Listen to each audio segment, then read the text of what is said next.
혐의를 받고 있습니다. 정부가 일본 후쿠시마 오염수 2차 방류 이후 처음으로 일본 인근 북서태평양 공해상에서 해양 방사능 2차 조사에 나선다고 밝혔습니다. 박성훈 해양수산부 차관은 오늘 브리핑에서 조사를 위한 선박은 오늘 출항해 다음 달 초 해당 해역에서 조사를 할 예정이라고 말했습니다. 이번에 조사가 이루어지는 해역은 후쿠시마 제1원전에서 동쪽으로 500에서 1000km 떨어진 곳에 있습니다. 날씨입니다. 오늘은 전국에 구름이 많이 끼는 가운데 강원도와 충북 북부, 경북에는 가끔 비가 내리겠습니다.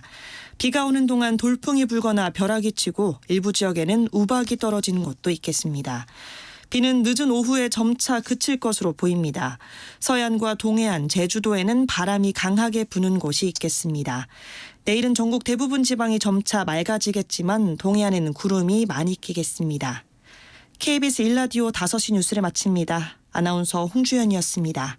KBS.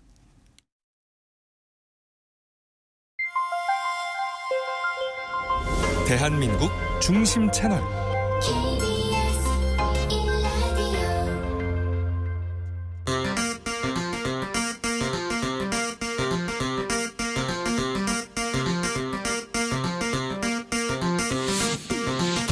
주진우 라이브.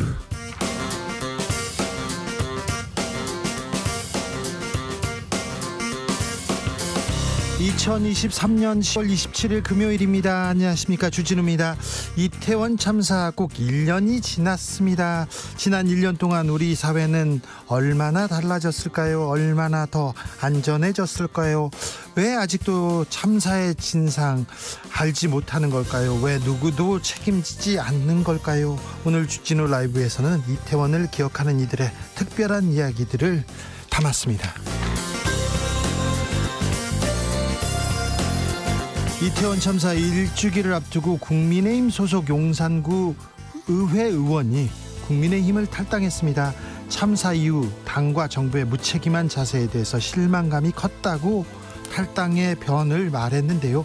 김선영 용산구 의회 의원 이야기 직접 들어봅니다.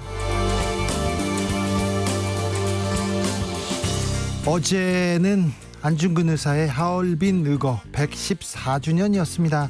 안중근 의사는 남과 북 그리고 중국에서도 존경받는 인물입니다. 일본에서도 가장 유명한 테러리스트로 기록되어 있는 사람입니다.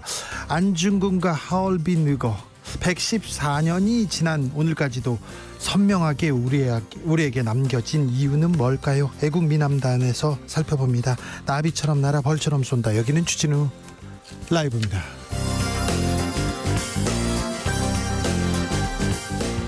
오늘도 자중자애, 겸손하고 진정성 있게 여러분과 함께 하겠습니다. 모레가 10월 29일 이태원 참사 1주기입니다. 슬프고 안타깝고 참 떠올리기도 힘듭니다. 그렇지만 꼭 기억하고 기록하고 돌아봐야 하는 날이기도 합니다. 이태원 참사를 추모하는 특별한 시간 2부에서 마련돼 있으니 주목해 주십시오. 자, 이태원 참사에 대해서 하고 싶은 말 있습니까? 피해자에게, 유가족들에게, 생존자에게 전하고 싶은 얘기 있습니까? 참사 아직도 원인을 밝히지 못하고 있습니다. 책임자들은 누구도 책임지지 않았습니다. 이 사람들한테도 하실 말씀이 있습니까? 자, 저희가 얘기 들어보겠습니다. 그 이태원의 아픔 조금이라도 어루만지고 헤아리는 그런 시간 가져보겠습니다. 문자는 샵9730, 짧은 문자 50원, 긴 문자는 100원, 콩으로 보내시면 무료입니다. 오늘도 주진우 라이브는 여러분의 편에서, 진실의 편에서, 정의의 편에서, 국민의 편에서, 약자의 편에서 열심히 하겠습니다. 주진우 라이브 시작합니다.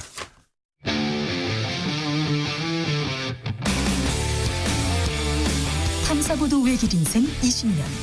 주 기자가 제일 싫어하는 것은?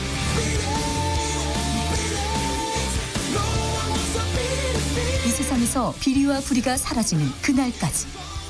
오늘도 흔들림 없이 주진우 라이브와 함께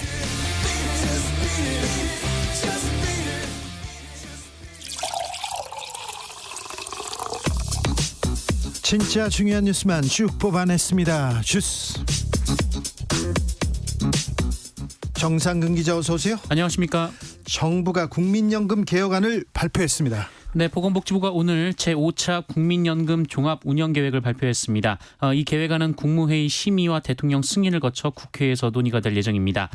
계획안은 보장성 강화보다 국민연금 재정 안정에 무게를 뒀습니다.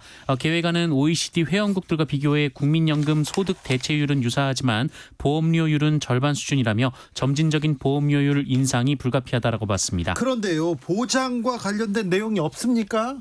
네, 은퇴 후 재취업을 할 경우 이 현행 제도에서는 소득액에 비례해서 노령연금을 깎아서 지급하는데요.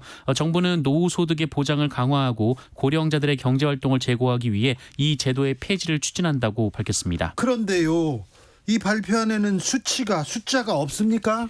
네, 정부가 오늘 발표한 계획안에는 보험료율이나 소득 대체율 등 구체적인 숫자가 담겨 있지 않았습니다. 국민연금 개혁은 윤석열 정부의 국정과제인데요. 네. 개혁안을 발표하면서도 구체적인 내용이 포함되지 않은 상황입니다. 맹탕 연금 개혁안, 받는 돈 내는 돈 숫자 다 빠져.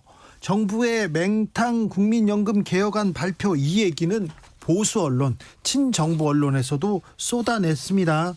언제 어떻게 하겠다는 구체적인 숫자가 다 밝혀지지 않았다는 건데요. 네, 좀 다시 들여다볼게요.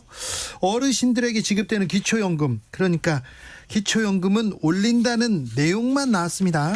네, 정부는 기초연금 액수를 기존 30만 원에서 40만 원으로 단계적 인상하는 계획안도 발표했습니다. 기초연금 40만 원은 윤석열 정부의 국정과제인데요. 소득 하위 70%인 만 65세 이상 어르신에 지급되는 기초연금은 올해 32만 3천 원이 지급됐습니다. 개혁하겠다 얘기 나왔는데 뭘 어떻게 해요? 그러니까 개혁하겠다 그렇게 외친 지금 왜 그런 꼴인데요. 어찌 되는지, 연금 개혁을 할 수는 있는 건지, 의지는 보이는 건지 저희가 전문가와 함께 짚어보는 시간 갖도록 하겠습니다. 금리가 문제입니다. 물가 들썩거리는데 금리가 계속 오르고 있어요. 네, 한국은행 자료에 따르면 지난달 은행권의 가계대출 금리가 2달 연속 올랐습니다. 예금은행의 9월 가계대출 평균 금리는 연 4.9%로 8월보다 0.07%포인트 상승했는데요. 이 가계대출 금리는 지난 6월과 7월 소폭 하락했으나 다시 빠르게 오르고 있습니다. 대출금리 계속 들썩거립니다. 정부에서는 눌러놨다고 하는데 금리가 오르니까 이자 비용 더 올라갑니다. 네, 추경호 경제부총리 겸 기획재정부 장관은 오늘 국회 국정감사에 출석해서 올해 국채 이자 비용이 25조 원 가까이 될 것이라고 전망했습니다. 25조 원이요? 이자가요? 네, 지난해 국가 채무 이자 비용이 21조 원이었는데요. 작년도 재작년에 비해서 10% 가까이 늘어난 수치인데 올해는 더 클 것으로 보입니다. 한숨이 나오는데요. 성장률은 계속 부진을 면치 못하고 있습니다. 네, 올해 3분기 한국 경제가 직전 분기보다 0.6% 성장했습니다. 이 세계 분기 연속 플러스 성장이긴 합니다만 올해 성장률 전망치 1.4% 달성 여부가 불투명하다, 이런 분석이 나왔습니다. 한국은행은 1.4%를 달성하기 위해서는 4분기에는 성장률이 0.7% 정도를 달성해야 할 것으로 보고 있습니다. 하반기에는 나아진다면서요. 괜찮아진다면서요. 그런데 0.6% 성장, 이거 60년 한국 경제 지금 역사에서 없는 수치입니다. 미국보다도 미국의 반도 안 되고 일본한테도 떨어지는 이런 수치입니다. 대통령이 민생 현장에, 경제 현장에 조금 달려갔더라면 하는 그런 생각 해봅니다. 경제보다 더 중요한 건 없어요. 국민들, 백성들 잘 먹고 잘 사는 것보다 뭐가 더 중요합니까? 이번 주 일요일 이태원 참사 1주기입니다. 국민의힘은 정부의 책임 강조했습니다. 네, 국민의힘 장동영 원내대변인은 오늘 이태원 참사 1주기를 앞두고 논평을 통해 국민의 안전을 지키는 국가의 책임이 무한대임을 다시 한번 깨닫게 한 가슴 아픈 사건이었다며 고인들에 대한 애도를 표했습니다. 민주당에서는 대통령 사과를 주장했습니다. 이재명 민주당 대표는 오늘 최고위원회의에서 이태원 참사 1주기 추모식에 윤석열 대통령이 참석해서 유가족에게 사과하고 위로 메시지를 전달해야 한다라고 요구했습니다. 주진우 라이브 2부에서 이태원 참사에 대해서 자세하게 이야기합니다. 정부가 공해상에 방사능 조사에 나섭니다. 네, 정부는 오늘 후쿠시마 오염수 2차 방류 이후 인근 해역의 방사능 수치를 확인하기 위해 일본 인근 북서태평양 공해상으로 해양 방사능 2차 조사에 나선다라고 밝혔습니다. 훈련 중이던 현역 군인이 장갑차에서 내려서요, 대검을 휘둘렀다고요? 네, 경기도 파주시에서 훈련 중이던 현역 군인이 시민들에게 흉기를 휘두른 사건이 발생했습니다. 오늘 오전 8시 45분쯤 파주시 조리읍에 있는 한 도로에서 벌어진 일인데요. 이 모부대 A 상병은 장갑차에서 내린 후 군용 대검을 들고 시민들을 위협했습니다. 그리고 도로를 가로질러 다른 시민이 탄 차를 막아선 뒤 차 키를 내놓으라라고 협박하기도 했습니다. 그러나 함께 있던 군 관계자와 시민이 A 상병을 제압했는데요. 이 과정에서 30대 시민 한 명이 손에 상처를 입었습니다. 군에서 크고 작은 사고가 계속됩니다. 목선이 북한에서 넘어왔는데 이거 군에서 발견하지도 못하고 이제 또 장병이 대검을 휘두르고 있습니다. 지금 흉상 이전한다고 할 때가 아닙니다. 막말 막 쏟아내고 그럴 때가 아닙니다. 군이 좀 국민의 신뢰를 받아야 될 텐데 그런 생각합니다. 국격과도 관련 있는 일입니다. 미국이 시리아를 공습했습니다. 중동의 평화가 지금 계속 위협받고 있습니다. 네, 미군이 현지 시간으로 27일 새벽 이란 이슬람 혁명 수비대와 연계된 것으로 알려진 시리아 동부 지역 시설 2곳을 공습했습니다. 로이터 통신에 따르면 무장 세력이 사용하는 탄약고와 무기 저장고가 타격 대상이었다라고 하는데요. 네. 앞서 지난 18일 이라크와 시리아 내 미군 기지에서 이란의 지원을 받는 무장 세력이 자폭 드론과 로켓을 이용해 공격을 했고 이에 따라 20여 명의 미군이 다친 것으로 알려졌는데 이에 대한 보복 공격이 이루어진 것으로 보입니다. 이스라엘의 지상작전은 더 크고 대담해졌습니다. 네, 이스라엘군이 팔레스타인 가자 지구에 대한 지상 작전을 재차 펼쳤다고 AFP 통신 등이 보도했습니다. 이스라엘군은 하마스 거점인 표적 수십 개를 공습했다라고 밝혔고요. 병력은 작전이 끝난 뒤 해당 지역을 빠져나왔다고 밝혔습니다. 이스라엘 탱크가 철조망을 뚫고 이렇게 작전을 하고 돌아가는 모습 이렇게 보이던데 탱크가 들어가서 지상군이 들어가서 직접적인 공격을 하면 더 피해가 커질 텐데 이스라엘과 팔레스타인의 평화는 점점 더 멀어질 텐데 참 걱정입니다. 하마스와 이란 대표가 나란히 러시아를 찾았어요. 확전 가능성 계속되는 것 같습니다. 네, 하마스와 하마스를 지원하는 이란의 대표단이 현지 시간으로 26일 러시아를 방문해 러시아 외교부 고위 인사들과 회담했다고 러시아 외무부가 밝혔습니다. 러시아는 하마스 대표단에게 가자 지구에 억류된 인질을 즉시 석방하고 러시아인과 다른 국적 시민들을 구출하는 문제를 논의했다라고 밝혔고요. 이 하마스는 이번 회담을 통해 서방의 지원을 받는 이스라엘의 범죄를 막는 방법을 논의했으며 이스라엘 점령에 저항할 수 있는 권리가 있음을 확인했다라고 밝혔습니다. 한편 이스라엘은 즉각 반발하면서 러시아가 하마스 대표단을 추방할 것을 촉구했습니다. 우회전 일시 정지가 시행됐습니다. 사고가 좀 줄었어요?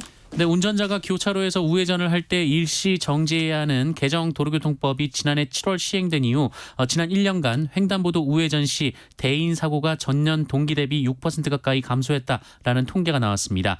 현대해상 연구소의 통계인데요. 자동차 사고 DB를 활용해 분석했다고 합니다.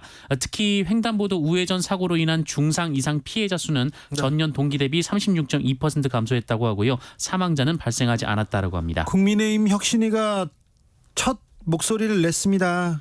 네, 국민의힘 혁신위원회는 오늘 첫 회의를 열고 첫 번째 혁신안으로 당원권 정지 상태인 이준석 전 대표와 홍준표 대구시장, 김재현 최고위원 등에 대한 징계 해제를 김기현 지도부에 건의하기로 했다라고 밝혔습니다. 혁신위원회는 당내 통합과 화합을 위한 대사면 차원이라고 밝혔는데요. 네. 이준석 전 대표는 아량이라도 베풀 듯하는 접근을 반대한다라고 말했습니다. 저는 이런 혁신의 생각이 반대합니다. 죄론치 않았으면 좋겠습니다. 권력의 행포를 지적하는 좀 더 근원적인 것을 하십시오 하면서 그랬네요. 네, 여기까지 듣겠습니다. 정상근 기자 함께했습니다. 고맙습니다. 주진우 라이브.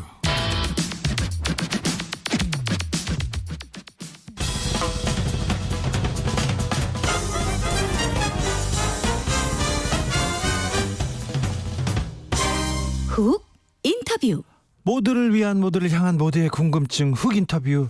오늘 국민의힘 김선영 용산구의회 의원이 탈당을 전격 선언했습니다. 용산은 전통적으로 여당 우세 지역입니다. 그래서 탈당을 하면서 민주당으로 옮기겠다고 하는데 그래서 더 크게 화제가 됩니다. 탈당의 계기는 뭔지 어떤 이유에서인지 직접 들어보겠습니다. 김선영 용산구의회 의원 안녕하세요. 예, 안녕하세요. 오늘 탈당 기자회견을 하셨습니다. 탈당을 결심한 배경은 뭡니까? 네, 지금 저도 주진우 기자님 팬이라 지금 굉장히 떨리지만 일단 먼저 12구 참사 1주기를 앞두고 희생자분들과 유족분들께 진심으로 위로와 사죄의 말씀을 드리고 싶고요. 예. 그 탈당 가장 큰 이유는 국민을 바라보겠다는 제 정치적 신념과 당의 방향성 간 괴리입니다. 6.1 지방선거 2달 전에 네. 저는 이제 용산 당협에서 국힘 용산 당협에 제2를 출마하게 되는데 네. 당시 국힘은 2030 젊은이들의 지지가 이어지는 역동적인 당이었습니다. 네. 변화와 혁신이 충분히 가능한 조직이라고 생각했고요. 근데 지금 방금 말씀하신 대로 국힘 혁신위가 출범을 한 현재 역설적이게도 저를 포함한 많은 이들이 더 이상 그렇게 생각하지 않습니다. 본격적인 내적 갈등은 12구 참사 직후부터 시작됐고요. 네. 수백 명의 사상 젊은 청년들이 그렇게 용산 한복판에서 죽었는데도 당이 보인 미온적인 태도, 네. 그다음에 저희 그 정부의 태도, 그다음에 구청의 태도 이를 따라 수동적으로 또 움직인 저에 대한 부끄러움이 저를 고뇌하게 됐습니다. 네. 저를 고뇌하게 했습니다. 네. 1년 동안 많이 이렇게 고민하셨군요. 그런데요, 정부와 당 어떤 점이 가장 실망스러웠습니까? 그때 바로 행동하지 못하고 왜 이제야 탈당하라는 지적이 많은 것 같은데 누구나 어느 정도는 자기 현 위치에서 이것저것 좀 시도해보고 기대와 실망을 반복하다가 더 이상 희망이 없다고 판단될 때 예. 결심을 하게 되는데 네. 참사 관련해서 인물과 사례 같은 거를 구체적으로 제가 언급하지는 않겠습니다. 많은 보도가 이미 있었기 때문에. 근데 가장 실망스러웠던 거는 정부랑 당 그다음에 구청에서 여러 가지 신속한 대응, 책임 소재, 보상 문제 등 여러 가지 요소가 있겠지만 가장 실망스러웠던 거는 공감의 자세라고 생각을 합니다. 네. 모든 것이 공감으로부터 시작된다고 보고 있고 물론 저 또한 여기서 자유롭지 못하다고 생각을 합니다. 네. 박희영 구청장이 용산구청장이 지금은 보석으로 석방됐어요. 그리고는 업무에 복귀한 상태입니다. 이 부분 국민의힘 구의원으로서 가장 옆에서 보셨을 텐데 이 부분은 어떻게 보십니까? 네, 저도 옆에서 많이 봤고 지적하신 부분 공감을 합니다. 기자회견 때도 말씀드렸는데 박 구청장은 지금 재판 중인 사람이고 책임은 차치하고 보석 후에는 이제 자기 정치에 더 열심인 것 같다고 말씀을 드렸고요. 이제 유족들한테도 위로도 안 될 뿐더러 국민을 위한 일도 저는 아니라고 생각을 합니다. 아무래도 이제 제가 구의원이다 보니 청장 위에 육분들과는 별로 접할 기회가 없었는데 구청장이 탈당을 하든 안 하든 구청장은 구의회와 매우 밀접한 관계고 그렇죠. 이상적으로는 이제 견제와 균형의 관계라 하겠지만 현실은 사실 매우 달랐습니다. 저는 그때는 국힘 의원이었지만 국민만을 바라보고 일하고 싶은데 탈당 이후에도 예산 승인부터 시작해서 공무원들 괴롭히지 마라. 그다음에 민원들 많이 듣지 마라. 민주당 성향 주민이나 민주당 의원들이랑은 일체 접촉하지 마라. 등 굉장히 많은 압박과 제한을 받았고 예. 구청장과의 관계도 탈당에 좀 많은 영향을 미치긴 했습니다. 네. 탄원서 써달라고 계속 이렇게 압박했습니까? 구청장께서? 네, 이미 기사로 많이 보도가 됐던 내용이긴 한데 네. 국민들의 자발적인 의지로 당 윤리위 탄원서가 모였다 하는데 일단 탄원서 얘기는 국힘 의총 때 처음 나온 얘기였고 기자들이 이제 막 파기 시작하자 당협에서 중지하라는 지시도 있었고 그리고 네. 알겠어요. 그 정도 얘기해 주시면 네. 제가 무슨 말인지 알겠습니다. 그런데요. 국민의힘에서 이러면 안 된다 하면서 계속 당론과 반대되는 얘기를 계속 하신 걸로 아는데 좀 그럴 때마다 좀 외로우셨어요? 외롭다기보다는 참사 이후에 굉장히 뭔가 내가 해야 할 일을 안 하고 있다는 느낌? 네. 이렇게 살면 안 되는데 이런 게 굉장히 당론과 저 자신의 그런 신념과의 괴리가 너무 커서 네.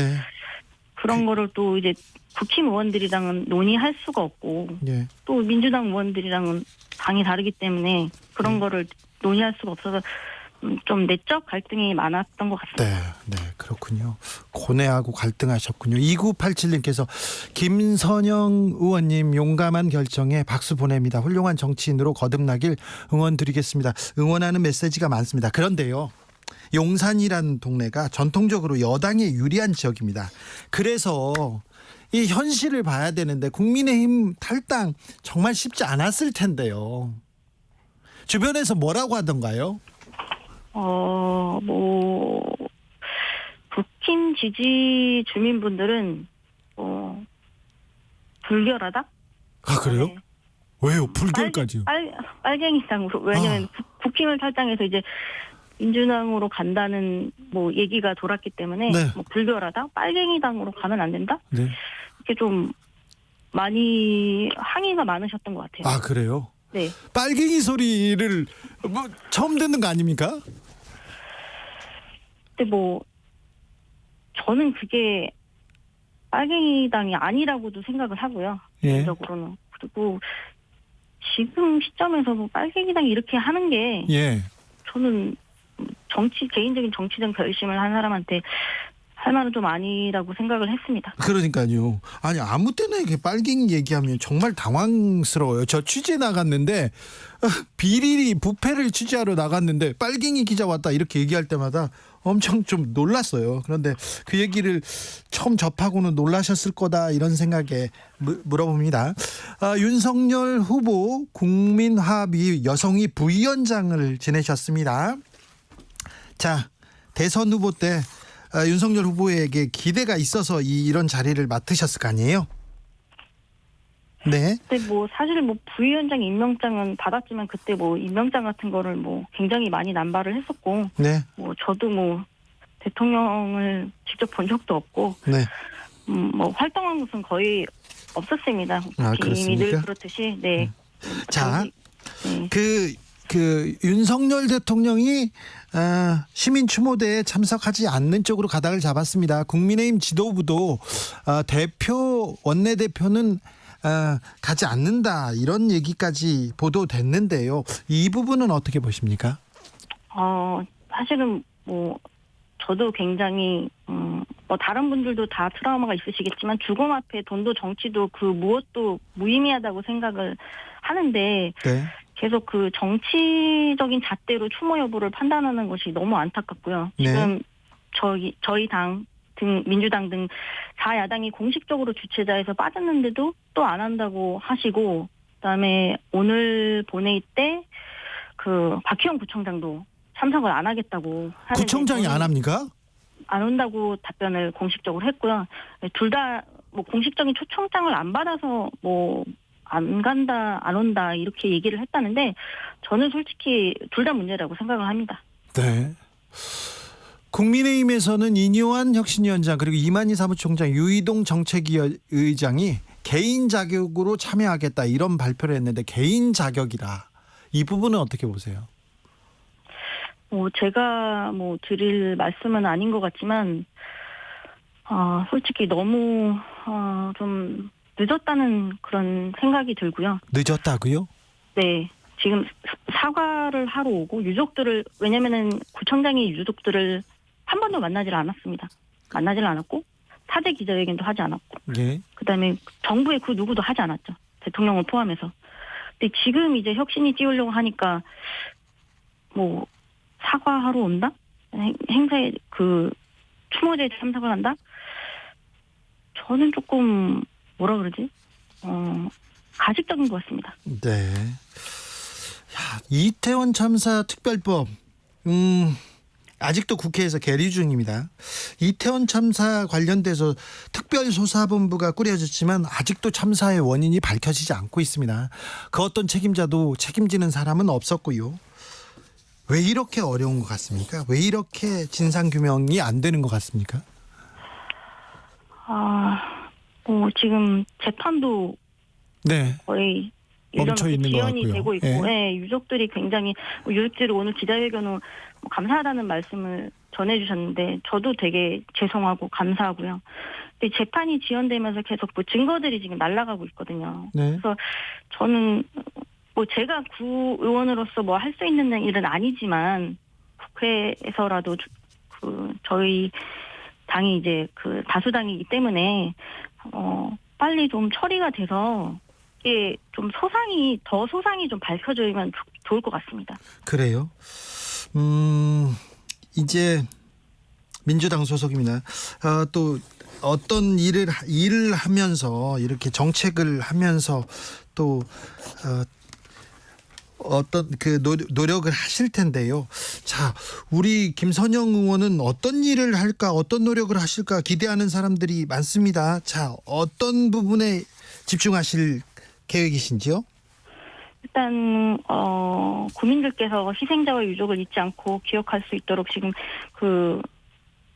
아까 점심 때도 잠깐 갔었는데 이제 네. 기억의 그 거리가 조성이 됐습니다. 굉장히 힘들게 조성을 됐고 그 글귀를 보면서 저도 굉장히 많이 울었는데 그 용산구에서 필요한 부분을 지원할 수 있도록 저도 애쓰겠습니다. 네. 지나가다 이 유가족들 만나게 됐을 텐데요. 계속해서 그때는 어떤 생각하셨어요? 어떤 얘기 하셨습니까? 그때는 저도 죄송하다고 사과를 하러 가고 싶었는데 네. 저희 당론도 있었고 네. 또 민주당 의원들께서 친한 민주당 의원들께서 좀 걱정을 해주셨어요. 네. 오히려 국힘 의원이 가면은 당신이 다칠 수가 있다. 왜냐면은 그 시위가 굉장히 격렬하고 뭐 그럴 때도 있었기 때문에 네. 그래서 민주당 의원들이 저희 당 의원들이 오히려 저를 걱정을 해주셨고 네. 그래서 국민의힘 의원들하고는 얘기할 수도 없었습니까? 나는 사과해야 된다, 사과하러 가고 싶다 이렇게 얘기했을 때. 저희 생각보다 국힘이 굉장히 권위적입니다. 그래서 뭐 그런 발언을 할 수조차 없었고요. 저도 뭐 항상 가고 싶었지만 못 간 게 정말 너무 후회가 됩니다. 아, 네. 의원님 탈당으로 그리고 민주당으로 입당하면서 용산 구의회 구도가 바뀌게 됐습니까? 여소야대로 민주당이 더 많은 구의원을 갖게 됩니까? 네, 맞습니다. 제가 캐스팅부터 역할을 하게 됐고요. 예. 그래서 구의회의 운영이랑 조례 등에도 되게 많은 변화가 생길 것 같고 네. 또 야당이기 때문에 집행부와 구의회와의 관계도 견제와 균형을 정말 이제는 진짜 진정한 견제와 균형을 통해서 조금 더 국민들을 위해서 힘쓸 네. 수 있을 것으로 생각합니다. 아, 구의회에서 역할을 하고 싶어서 그래서 이런 결정을 하는데 이런 고민도 크게 작용했겠네요. 네, 저는 국힘의 당론이 조사 투기도 이제 부결하고, 네. 그다음에 이태원 특별법도 반대 당론을 내고 그러는데 그런 게 변명같이 들리겠지만 시켜서 한다 그런 게 지금 국민들이 보시기에 변명처럼 들릴 수도 있는데 그때는 그렇게 할 수밖에 없었습니다. 아, 예, 알겠어요. 네. 변명처럼 들리지 않습니다. 오늘 탈당하고 인생이 매우 중요한 날이고 또 경황이 없을 텐데 인터뷰 해주셔서 감사합니다. 네, 감사합니다. 네, 정해지지 않은 질문을 마구 던져서도 죄송합니다. 아닙니다. 감사합니다. 네. 앞으로 기대해 보겠습니다. 용산구의 김선영 구의원이었습니다. 감사합니다. 교통정보센터 다녀올까요? 김민혜 씨. 네, 이 시각 교통정보입니다. 금요일답게 고속도로는 이동량 빠르게 늘고 있습니다. 여기에 사고도 잇따르고 있는데요. 수도권 제1순환고속도로 판교에서 구리 방향, 퇴계원 진출로 1차로에서 사고나 처리하고 있어서 차로 변경에 주의하셔야겠고요. 서해안고속도로 서울 쪽으로도 서운산 부근 1차로에서 사고나 처리하고 있어서 뒤로 정체입니다. 고창 담양고속도로 고창 방향은 북광주 부근 2차로에서 추돌 사고나 처리하고 있고요. 남해고속도로 부산 방향 진교 터널 부근 1차로에서도 승용차 관련 사고나 처리하면서 뒤로 3km 정체 이어지고 있고 또 더 지난 출원 분기점 부근 1차로에서도 화물차 관련 사고나 처리하면서 뒤로 8km 정체입니다. 지금까지 KBS 교통정보센터였습니다.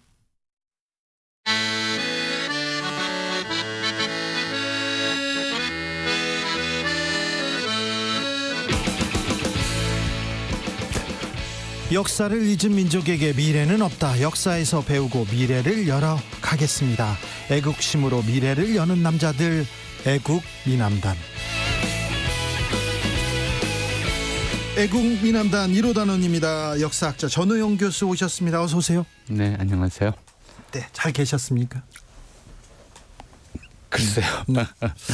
10월 말에 예. 역사적인 일이 많았습니다. 특별히 현대사에 굵직굵직한 일들이 많습니다. 예.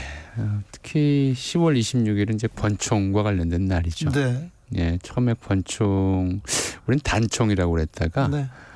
1900년대, 그러니까 1907, 8년경부터 그 앞서서 육혈포라는 말도 쓰였고요. 네. 그 무렵부터 이제 권총이라고 하는 좀 말을 쓰기 시작했죠. 네. 안중근 의사가 이토 히로부미를 처단한 날도 또 그날이 10월 26일이었고 네. 또 이제 박정희 전 대통령이 총에 맞아 서거한 날도 또 네. 그날이었고요. 네. 제가 기자 생활을 하면서 어떤 인물에 대해서 연구하고 기념 사업을 하는데 도와주는 사람이 있는데요. 인물이 있는데요. 하나는 안중근 의사 기념 사업회였고요. 하나는 김재규 장군 관련된 일입니다.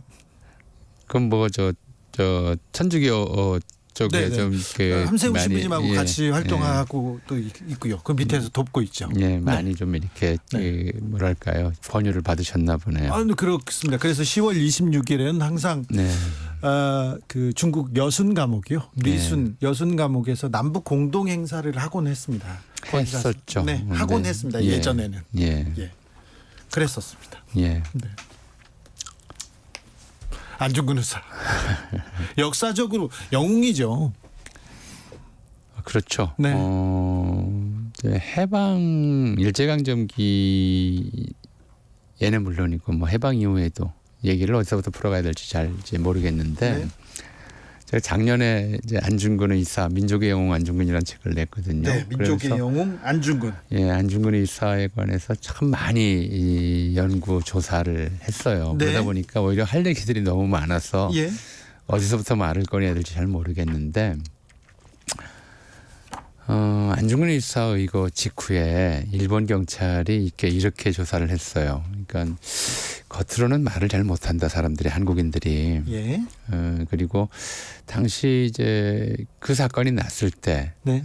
이 친일파들이 한 행위가 뭐냐면 사죄사절단을 조직해서 네. 일본에 보내자. 예. 그래서 이제 돈도 모으고 일본 여비들 대표를 선발해서 일본에 보낼 돈도 모으고. 저희가 잘못했습니다. 이렇게. 그렇죠. 사정해야 되니까. 네. 순종은 밥을 먹다가 숟가락을 떨어뜨릴 만큼 이제 충격을 받았다. 뭐 이런 얘기가 나왔었고요. 굉장히 좀 유감스러운 일이지만 그때 이제 처음으로 우리 역사상 처음으로 본격적인 동상 건립 운동이 일어났어요. 아, 그렇습니까? 그때요? 그때까지 동상이 없었어요. 아. 누구 동상을 세우자는 운동이었냐면 이토 히로부미 동상을 세우자는 운동이었어요. 안중근 의사가 아니라요? 그렇죠. 이토 히로부미가 우리 이제 한국 독립과 동양 평화에 큰 은혜를 베푼 분인데 이렇게 한국인 때문에 돌아가셨으니 그분의 동상을 우리가 세워야 된다. 그래서 동상 건립 기금을 모집하고 또 이토 히로부미 사당을 저 옥인동에다가 건설하려는 그런 움직임을 좀 보였었는데 일부 친일파들이 이제 오히려 일본 군과 헌병 또 통감부가 이걸 허용하지 않았죠. 이렇게 만든다고 이놈들이 이토 히로부미 동상 만든다고 돈을 모아놓고는 횡령할 가능성이 크다. 첫째로는 실제로 친일파라고 하는 사람들이 전부 이런 식의 몰입애들이기 때문에 그래요? 그런 걸 만들어서 돈을 걷어서 진짜 이토 히로부미 동상 건립에 다 쓸 이유가 없다는 거는 일본인들도 알았던 거죠. 네. 그리고 두 번째로는 설사 만든다 하더라도 네. 한국인들이 그 동상을 가만둘 리가 없다. 이제 이런 우려 때문에 일본에서 그걸 허용하지 않았어요. 그런 우려 실제로 의거 이후에 노인들이든 젊은이든 모두 이제 잔치가 난 것처럼 들떠 있었고 안중근 의사를 우리 정말 대단한 위인이고 영웅이다라고 하는 이야기들을 다들 했다고 그러고. 중국에서도 그랬습니다. 러시아에서도 그럼요. 그런 얘기가 있었어요. 게다가 이제 의거 직후에 좀 아이러니한 일인데 서울에 있던 일본인 사진관에서 안중근 사진을 팔았어요. 그 사진이 이제 매진됐고 일본 경찰이 금지할 때까지 엄청나게 팔렸었고. 아, 그렇군요. 예. 그리고 그 사진을 간직하는 게 이제 한국인들에게는 하나의 유행이랄까요? 아니면 예. 자기가 이제 안중근 남겠다고 하는 그런 열망의 표현이었고요. 그래서 1926년에 송악선 의거 의사가 있었잖아요. 네. 그 송악선 의사도 이제 그 당시 사이터 총독을 암살하려다 실패했는데 품속에 안중근 의사 사진을 가지고 있었고요. 독립운동가들에게 안중근 의사는 이제 가장 존경할 만한 그런 영웅이었던 거고요. 그렇다 보니까 해방 이후에 해방되자마자 가장 먼저 이제 우리가 해야 될 일이 뭐냐라는 생각에 대해서는 적어도 친일파가 아니라면 누구나 동의한 것이 뭐냐면 독립운동가들을 기리는 거다. 네. 해방돼서 국민통합을 하려면 그동안 무슨 뭐 저 교과서에서 배운 것이 사이고 다카모리니 아니면 뭐 저 오다 노부나가니 도요토미 히데요시니 이런 자들을 영웅이라고 일본의 군국주의자들. 일본의 과거에 이제 다이묘들이나 네. 무사들이나 아니면 근대 이후에 메이지 유신에서 큰 역할을 했던 이토 히로부미나 이런 자들을 교과서에서 영웅이라고 가르쳤단 말이에요. 예. 그리고 그런 자들이 영웅인 줄 알고 걸핏하면 뭐 이런 사람들 이야기를 입에 올리는 사람도 많았고요. 그럼 우리가 해방돼서 독립국가를 재건하는 데 있어서 가장 먼저 해야 될 일이 뭐냐? 독립운동가를 기리는 것이었죠. 네. 독립운동가를 기리기 위해서 여러 단체들이 만들어져요. 순국선열, 뭐 추모 사업회니 아니면 기린각 건립위원회니 뭐 여러 단체들이 만들어지는데 이 독립운동가를 기리는 이제 단체들에서 순서대로 정한 것이 그때는 좀 독립운동에 대한 지식도 좀 많지 않고 그렇다 보니까 독립운동가를 기리겠다면서도 일본이 써놓은 한국 침략사 예. 또는 한국 만국사 순서대로 이렇게 독립운동가들을 기려야 한다고 생각하는 사람이 꽤 있었어요. 예. 거기서 또 이제 첫 번째로는 민용환 선생. 참 안타깝다고 해야 되긴 좀 그런데 해방 이후에 우리가 해방되고 나서 일본인들이 마음대로 붙여놓은 도로 이름을 우리식으로 고쳐야 한다라는 얘기가 나온 게 1946년 5월부터고요. 1946년 10월에 가서야 경성부가 서울이라는 이름으로 바뀌고 몇몇 도로가 우리 역사상 위인들의 이름을 딴 도로로 바뀌어요.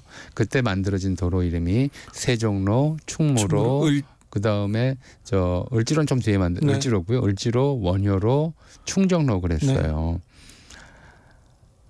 왜 그랬냐면 이제 독립운동가 해방이 됐으니까 독립운동가 이름을 한 명 정도는 넣어야 되지 않겠느냐라고 이제 당시 가로명제정위원들이 얘기가 나왔고 누구를 넣을 거냐 논란 끝에 그때 뭐 안중근 의사도 나왔겠죠. 중근도라고 하자 이런 사람도 나왔을 텐데 제가 회의록을 봤는데 가장 먼저 돌아가신 충정공 이름을 그 시호를 따져서 충정로만 생겨요. 지금 서울에 그래서 처음에 만들어졌을 때 네. 독립운동가를 딴 이제 도로가 충정로, 그다음에 이제 왕산로나 뭐 이런 것들이 좀 나중에 추가되는데 안중근 의사를 기리는 도로 이름은 없죠.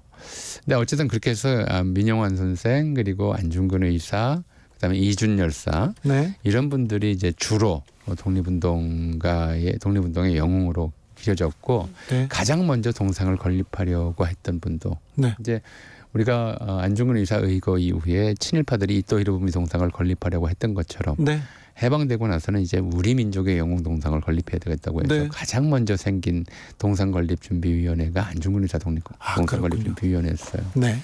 그리고- 충정 민영환 그리고 안중근 의사 동상을 세우려고 했군요. 네. 근데 실질적으로 안중근 의사 동상이 가장 먼저 서기는 했어요. 독립운동가 동상 중에서는. 그래요? 예, 다른 분들 동상은 훨씬 나중에 섰고요. 네. 안중근 의사 동상이 가장 먼저 섰는데 그런데도 좀 늦어졌어요.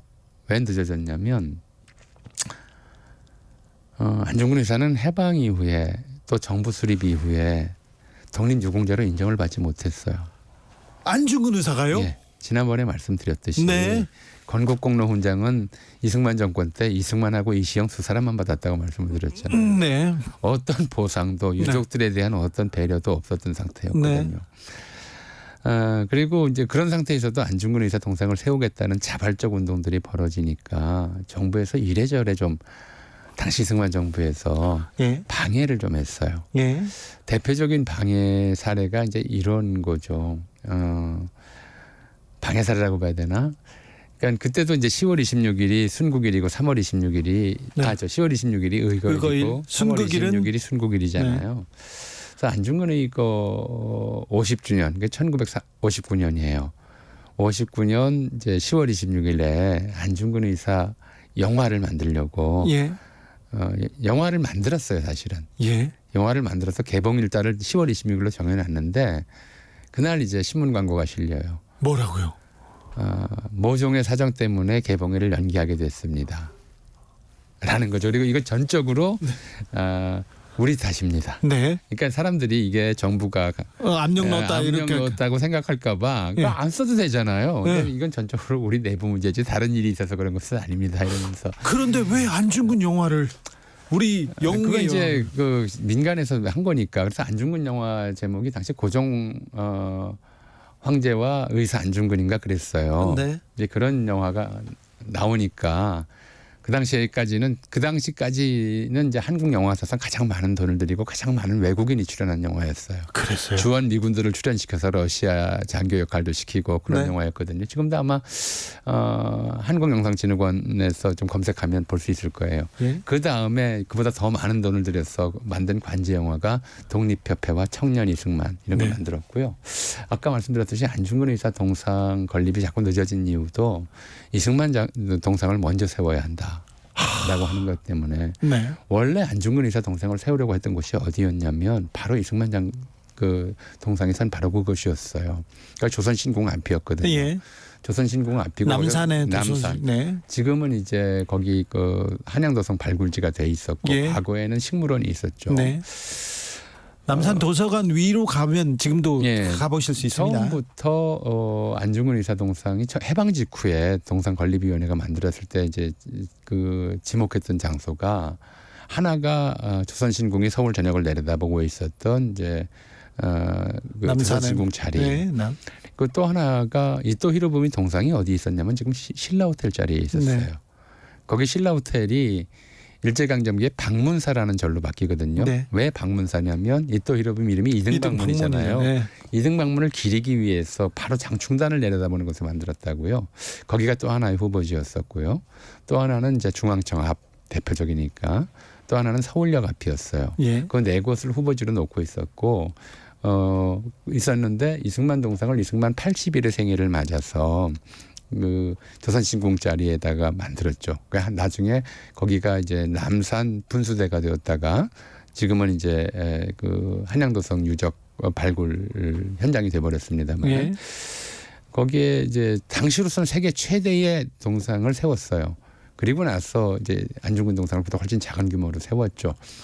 그리고 안중근 동상을 놓는 위치도 뭐 서울역 앞, 그 다음에는 그 자리를 빼앗겼으니까 그 자리를 선점당했으니까 서울역 앞이나 이런 쪽으로 이제 계속 놓으려고 했는데 계속 정부에서 방해를 했어요. 그래서 뭐 문교부에서도 거기는 말이 안 된다, 혹은 어떤 이제 자유당 소속 국회의원이 자기가 별도로 안중근 동상 기념사업회를 만들었으니까 이미 동상 만들고 있는 데는 취소해야 된다라고 주장한다든가. 네. 이렇게 됐죠. 왜 그러냐 하면 근데 왜 독립 영웅을 우리 국국의 그것도 영웅을 여러 가지 이유가 있지만 3월 26일이 이승만 생일이에요.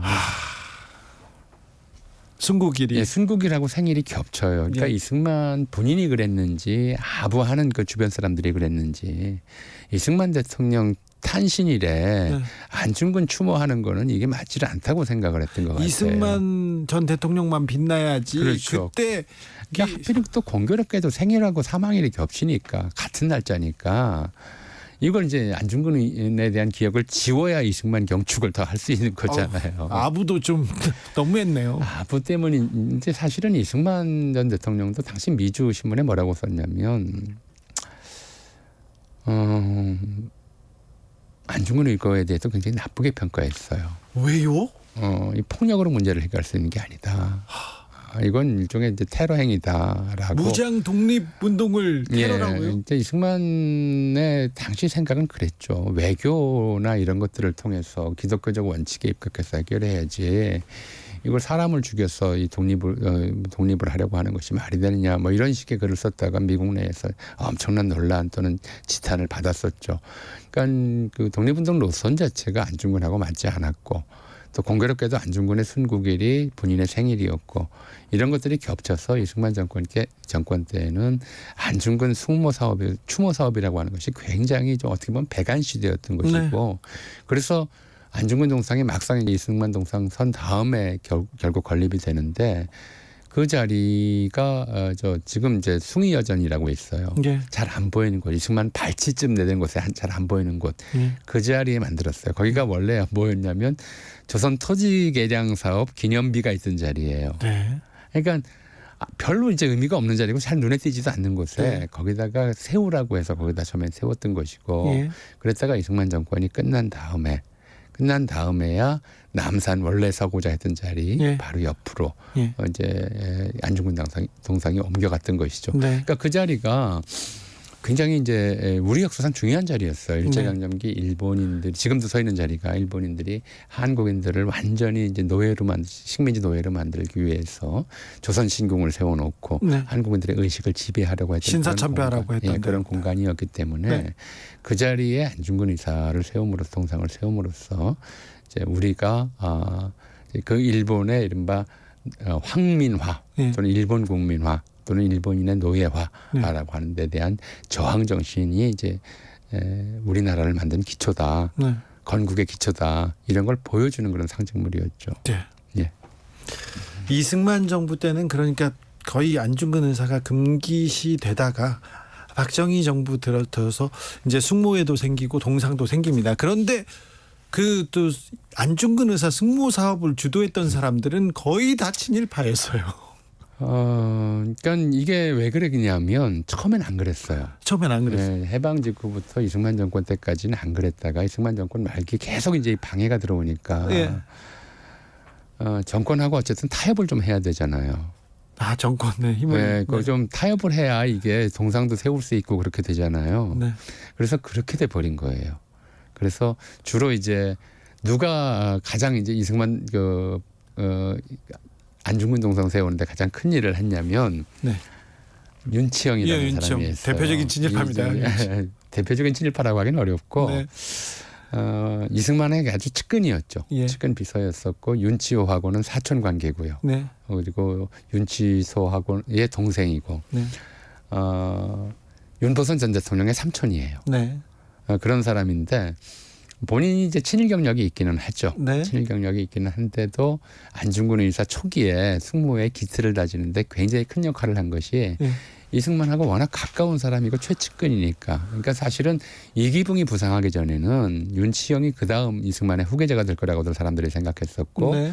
그래서 초대 내무부 장관을 했었어요. 예. 그러니까 이런 이제 경력을 가졌으니까 이 사람을 내세우면 안중근 의사 동상 세우는 데 대한 이제 정부의 회방을 좀 막을 수 있겠다라고 생각을 했고 타협을 한 거군요. 예, 본인도 거기에 대해서는 이제 그럴 만하다 싶어서 네. 이제 맡았고 그 이후에 지금도 보면 이제 숙모회장들이 네. 지금 뭐 다 친일파라고 얘기하기는 어렵고 앞쪽 시대에는 좀 그랬었는데 지금 이제 그런 분들이 안 계시잖아요.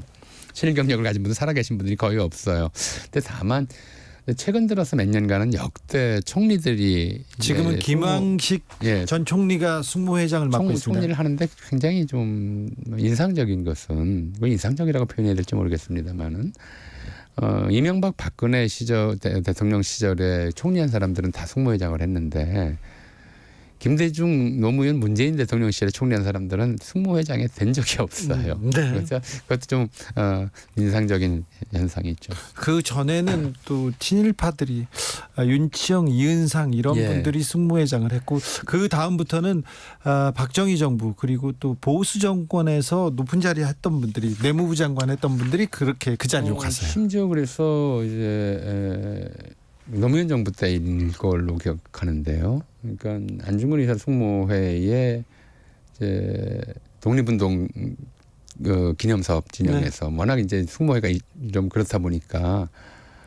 독립운동이나 이런 쪽 활동을 했던 사람들 네. 좀 그 숙모회 이사진에 추천을 했어요. 추천했는데 숙모회 내에서 어떤 얘기가 나왔냐면 전과자는 이 숙모회 이사가 될 수 없다. 그러니까 주로 이제 시국 사건으로 전과자가 되던 사람인데 민주화 운동했던 사람들 못 들어갔습니다. 그래서 그러니까 이제 이런 얘기가 나왔죠. 그럼 전과자가 그 숙모회 이사가 될 수 없는데 안중근은 살인범 아니냐 그런 식으로 따지면 네. 살인범 숙모한다면서 어떻게 전과자라고 부르느냐 이런 얘기가 나왔고 그런 것들 때문에 별도로 국가 지원을 받지 못하는 임의단체로 안중근 의사 기념사업회가 생겼고 네, 주진우 기자가 거기서 활동하고 계시는 맞습니다. 거죠. 네, 국가기관의 공인은 받지 못했어요. 0328님이 저희 8살 아들이 어제 오늘이 안중근 의사 하얼빈역에서 이조 히로부미 저격한 날인데 왜 뉴스에서 아무도 말하지 않느냐고 묻더군요. 어른으로서 많이 부끄러웠습니다. 주진우 라이브에서는 했는데요. 오늘도 특집으로 하고 있습니다. 방윤수님께서는 친일을 청산하지 못하는 우리 슬픈 현실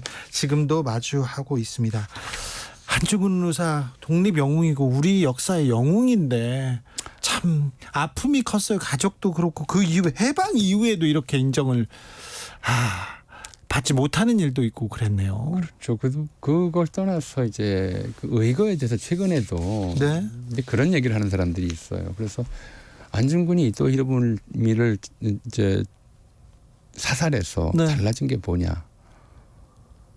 아니, 이렇게 얘기하는 사람들이 있어요. 뭐 네. 그게 한일 합방을 막았느냐? 네. 그랬다고 무슨 뭐 다른 게 뭐 어떻게 달라졌느냐? 세상 일본의 송치방점이 달라졌느냐? 아무 쓸데없는 일이다. 아니 어떻게 그런 또 심지어는 뭐 전에 제가 소개했던 예를 들어 이제 뭐죠? 그 책 이름이 김한섭이라는 사람이 처음으로 그렇게 주장을 했었는데 테러리스트다. 안중근은 그냥 단순하게 일본이 주장하는 거지 않습니까? 일본이 주장을 그대로 받아쓰는 지금 한국인들 특히 이제 뭐 이런 사람들이 꽤 많아졌죠.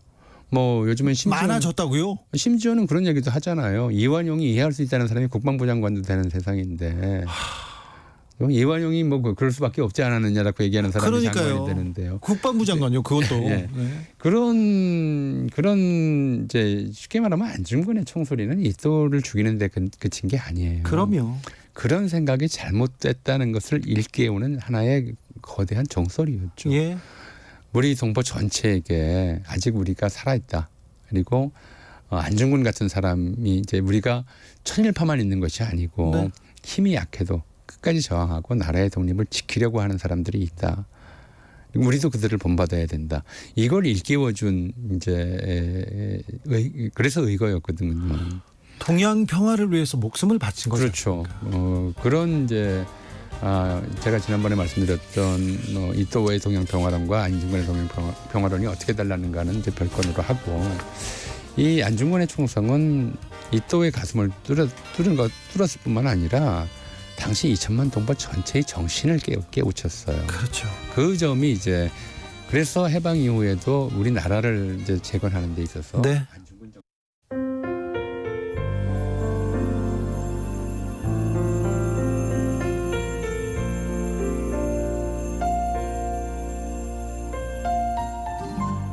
KBS 라디오 연중기획 희망충전 대한민국 557번째 이야기. 안녕하세요. 아나운서 이연주입니다.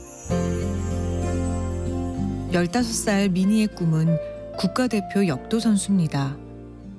전국대회 은메달을 수상할 만큼 미래가 기대되는 유망주인데요. 그런데 얼마 전 미니가 연습 도중 큰 부상을 당했습니다. 검사 결과 오른쪽 어깨 전방 와순 파열로 수술이 시급한데요. 하지만 아빠와 단둘이 어렵게 사는 미니는 아직도 수술을 받지 못하고 있습니다.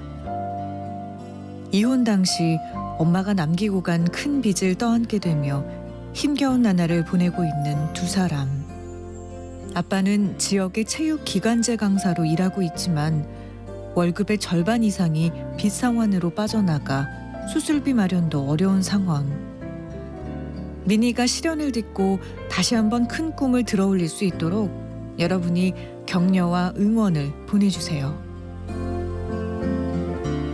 여러분의 따뜻한 손길이 희망의 빛이 됩니다.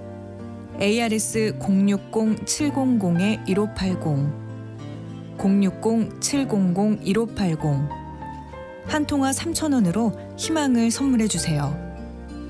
KBS 라디오 연중기획 희망충전 대한민국은 초록우산 어린이재단, 인탑스 주식회사 그리고 청취자 여러분과 함께합니다. ARS 060-700-1580 한 통화 3,000원입니다.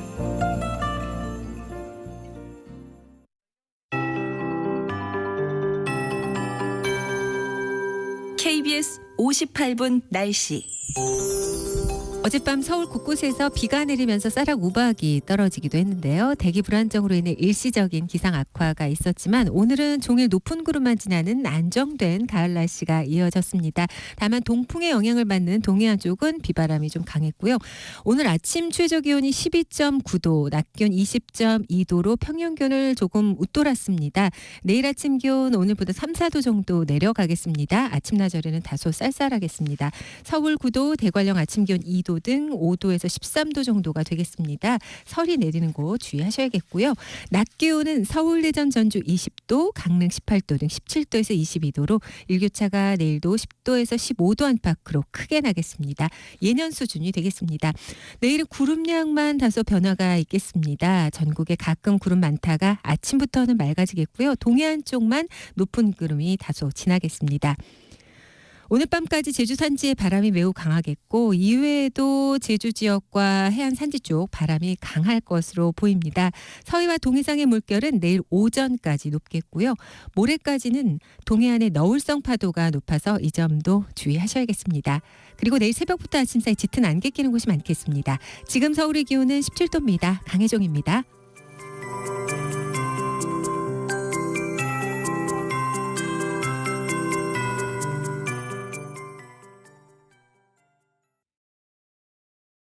정성을 다하는 국민의 방송 KBS가 6시를 알려드립니다.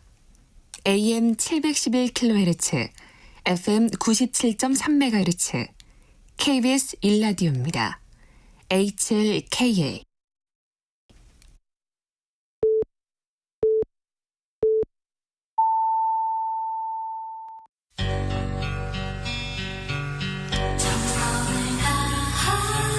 정성을 다하는 국민의 방송 KBS 주진우 라이브. 그냥 그렇다고요. 이 시각 라디오 정보센터 뉴스입니다. 정부가 향후 국민연금의 지속 가능성을 위해서는 보험료율 인상이 불가피하다는 뜻을 밝혔습니다. 다만 청년층의 연금 불신이 가장 심각하다며 연령대별 보험료율 인상 속도를 달리하는 방안을 제시했습니다. 소전염병일 럼피스킨병 확산세가 지속되면서 현재까지 51개 농가가 확진 판정을 받았습니다. 정부가 국내 소 전체에 백신을 마치기로 한 가운데 내일 127만 마리 분량 백신이 먼저 확보됩니다. 국민의힘 혁신위원회가 당원권 정지 상태인 이준석 전 대표, 홍준표 대구시장 등에 대한 징계 해제를 당 지도부에 건의하기로 했습니다. 더불어민주당은 오는 29일 이태원 참사 1주기 시민 추모 대회에 윤석열 대통령이 참석해 유가족에게 사과하고 위로 메시지를 전달해야 한다고 요구했습니다. 지금까지 라디오 정보센터 뉴스 정한나였습니다.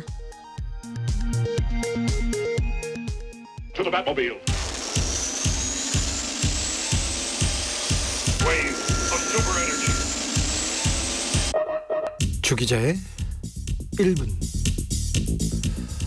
서울 한복판 거리에서 159명이 숨졌습니다. 잘못을 해서 죽은 것이 아닙니다. 그저 우연히 거기에 있었을 뿐입니다. 저는, 그리고 우리는 잘해서 살아남은 것이 아닙니다. 그저 우연히 거기에 없었을 뿐입니다. 무엇이 어디에서 잘못됐는지 알아야 합니다. 우리 사회가 더 안전해지기 위해서 국가는 참사의 원인을 밝히고 바로 잡아야 할 의무가 있습니다. 참사 수사에 나선 경찰 책임이 큽니다.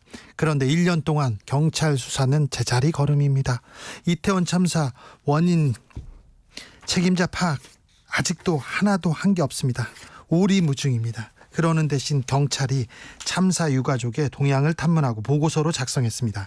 경향신문이 입수한 경찰청 특별수사본부 수사 기록에 이런 구절이 나옵니다. 국가경찰 공무원으로서 지켜야 할 기본적인 책무를 저버린 채 일선 경찰서 정보경찰들이 수집하여서는 안 되는 이태원 유가족 동향 등의 정보를 보고받았다. 이렇게 말입니다. 304명의 생떼 같은 아이들을 하늘의 별로 보내고 그때도 국가는 무엇을 했습니까? 세월호 유가족 사찰했습니다. 세월호 유가족 사찰한 군 기무사 간부들 구속되거나 실형받았습니다. 국가가 배상까지 했습니다. 그런데도 경찰이 이태원 유가족 사찰에 나섰습니다. 민간인 사찰입니다. 명백한 불법입니다. 국가가 해서는 안 되는 정말 고약하고 못된 짓입니다. 이태원 유가족 사찰 담당자, 책임자 당장 구속해야 됩니다. 국민의 눈높이로 내려가서, 아니, 국민 아니십니까? 국민을 위해서 하는 일 아닙니까? 왜 국민 위해서 군림하려고만 하십니까? 다시는 이런 일 없도록 막아야 합니다. 고쳐야 합니다. 주기자의 1분이었습니다. 위즈 칼리파, 찰리 푸스가 함께했습니다. See you again. Oh, I'll tell you all about it when I see you again. When I see you again. Damn, who knew? All the planes we flew, good things we've been through. That I'll be standing right here talking to you about another path. I know we love to hit the road and laugh, but something told me that it wouldn't last. Had to switch up, look at things different, see the bigger picture. Those were the days, hard work forever pays. Now I see you in a better place. How can we not talk about family when family's all that we got? Everything I went through, you were standing there by my side, and now you gon' be with me for the last ride. It's been a long day without you, my friend, and I'll tell you all about it when I see you again. We've come a long way, from where we began. You know we started. Oh, I'll tell you all about it when I see you again. Let me tell you. When I see you again.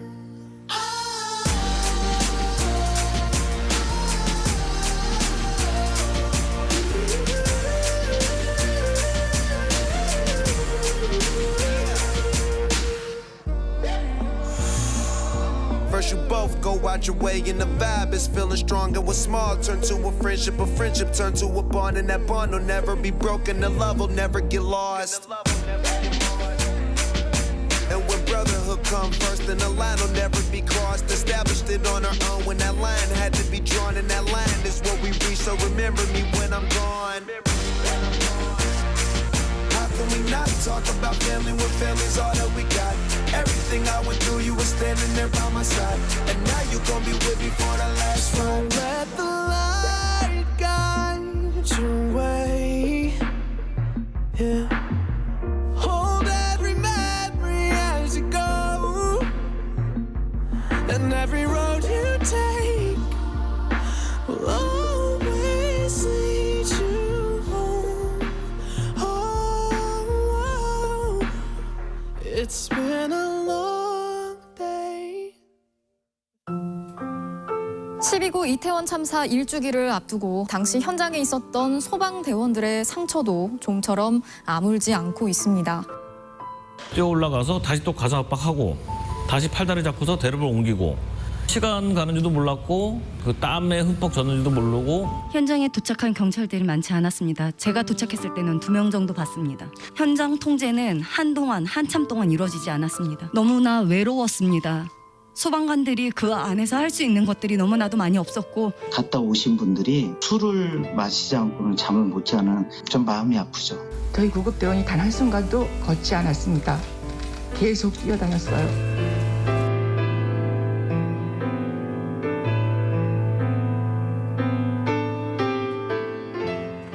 12구 이태원 참사 1년이 됐습니다. 이태원 참사 현장을 가장 가까이에서 지켜본 사람들이 있습니다. 한 명이라도 더 구조하기 위해서 한순간도 쉬지 않았던 사람들이 있습니다. 바로 소방관들일 텐데요. 얼마나 외로웠을까, 얼마나 괴로웠을까. 살아남은 사람들의 고통도 좀 돌아봐야 될 것 같습니다. 당시 현장에서 구조 활동을 했던 분입니다. 권영준 중부소방서 소방대원 연결했습니다. 안녕하세요. 네, 안녕하세요. 네. 당시 상황을 당시 상황을 참 기억하는 게 쉬운 일은 아닌데요. 네. 그 당시 긴박했던 그 상황 설명해 주실 수 있을까요? 이제 제가 작년에도 인터뷰를 많이 했고 이제 올해도 몇 번 하고 있는데 이제 우리 대원들이 이제 대원들 각자가 그 기억을 일부러 하기가 힘들어서 인터뷰들을 대부분 안 해서 이제 저만 요즘 하고 있는데 저도 이제 떠올릴 때마다 힘들죠 뭐. 죄송해요. 그때 용산에 계셨습니까? 어디에 계셨어요? 저는 이제 중부소방서 신당 119 안전센터라고 이태원에서 고개 하나 너머에 있는 소방서에서 근무했었습니다. 네, 그러다가 이제 전화를 받고 출동했습니까? 이제 출동 지령을 받고 10시 28분경에 출동을 했는데 저희는 이제 저는 이제 불 끄는 대원이거든요. 네. 그래서 이제 소방차에 우리 대원들 5명이 타서 출동을 하는데 그 현장 도착, 그러니까 그 호텔 옆 골목에 도착할 때까지 평소에는 한 5, 6분 걸리는 소요 시간인데 그때는 한 25분 정도 걸렸던 것 같습니다. 현장 특별히 도로 통제가 전혀 되지 않았어요. 저희가 한 이태원역 1km 전부터 이제 차가 밀려가지고 그 중앙선 넘어서 사이렌 울리면서 이태원역 한 200m, 300m 그 전까지 접근하니까 차가 더 이상 접근을 못해서 내려가지고 이제 저희가 장비 들고 그리고 거기도 도로나 인도나 그 사람이 만원 버스, 만원 지하철 수준 그 정도로 인파가 많아서 저희가 해집 구간을 또 시간이 걸렸고, 그래서 평소보다 소요 시간에 한 5배 정도 더 걸렸던 것 같습니다. 네. 평소보다 더 어려웠다. 구조하는 동안 한 번도 걸었던 적이 없다. 이렇게 말씀하신 걸 기억하는데요. 자, 참사 현장에 도착했습니다. 그런데 어떠셨어요? 최초에는 이제 저희가 그 대로변에서 그 옆골목 이제 매체를 통해서 이제 다 보셨겠지만 거기 한 5겹, 6겹으로 이렇게 쌓여 계셨거든요. 네. 젊으신 분들이. 근데 앞쪽에서 꺼내려고 하니까 이제 안 꺼내져서 여기서 지체하면 안 되겠다 싶어서 다시 골목을 우회해가지고 7, 80m 돌아서 뒤로 가서 이제 뒤에서부터 이제 그 사람들 위에 겹쳐져 있는 분들부터 빼냈거든요. 네. 저희가 도착하니까 벌써 한 10분 정도 그 심폐소생술을 받고 계시더라고요. 네. 심폐소생술 하는 분들이 우리 먼저 도착한 우리 이제 소방관도 있지만 경찰분도 있고 일반 그 시민분들도 있고 그래서 저희들이 4명이서 다 흩어져 가지고 심폐소생술을 각자 하고 있는데 계속 이제 쏟아져 나오는 거죠. 의식 없으신 분들이.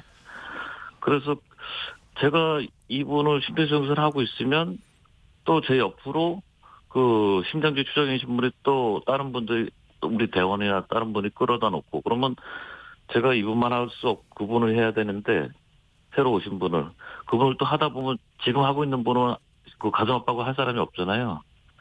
근데 주변 분들한테 서 있는 분들한테 좀 도와달라고 소리치고 막 그래서 이제 그분들이 도와주고 그렇게 쉴 새 없이 그렇게 하다 보니까 뭐 시간이 제 생각으로는 한 10분, 15분 이상 흘렀던 것 같습니다. 근데 그렇게 하다 보니까 근데 계속 쏟아져 나오니까 이 우리 심폐소생술 할 인력 뭐 사람들은 부족하고 시민분들이 도와주셔도 거기서만 마냥 할 수가 없어서 이제 우리가 후착 소방대가 이제 출동 지령을 받고 오더라도 우리도 여기까지 오는데 힘들었는데 그 후착대에도 시간이 더 걸릴 거라고 예상이 드니까 이 빨리 그 우리 구급대원들한테 인계해가지고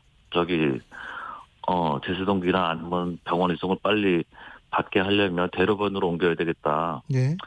그래서 앞에 먼저 나오신 분들부터 그 주변 분들한테 이제 그 청년들한테 도움을 받아가지고 팔다리 잡고서 대로변으로 옮기고 대로변에 이제 눕혀 놓으신 다음에 그 옆에 계신 분들한테 그 가슴 압박 좀 해달라고 그렇게 부탁을 하고 다시 뛰어 올라가고 다시 또 모셔다 놓고 그렇게 한 일곱을 했던 것 같습니다. 네. 아, 참 구조대가 조금만 더 일찍 도착했다면 도로만 좀 통제됐더라면 더 많은 분들을 구할 수 있었을 텐데 왜 골든 타임을 놓쳐버렸을까요? 왜 이렇게 희생자가 많이 나왔을까요? 제 생각에는 이제 골든 타임은 5분인데요. 예.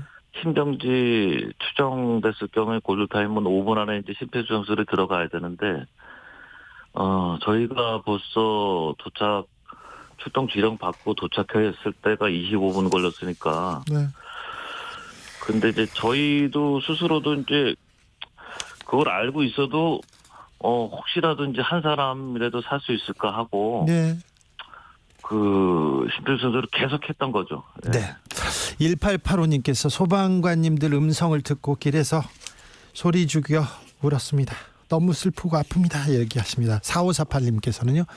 듣는 것도 힘든데 참사를 직접 겪으신 분들은 얼마나 힘드실까요?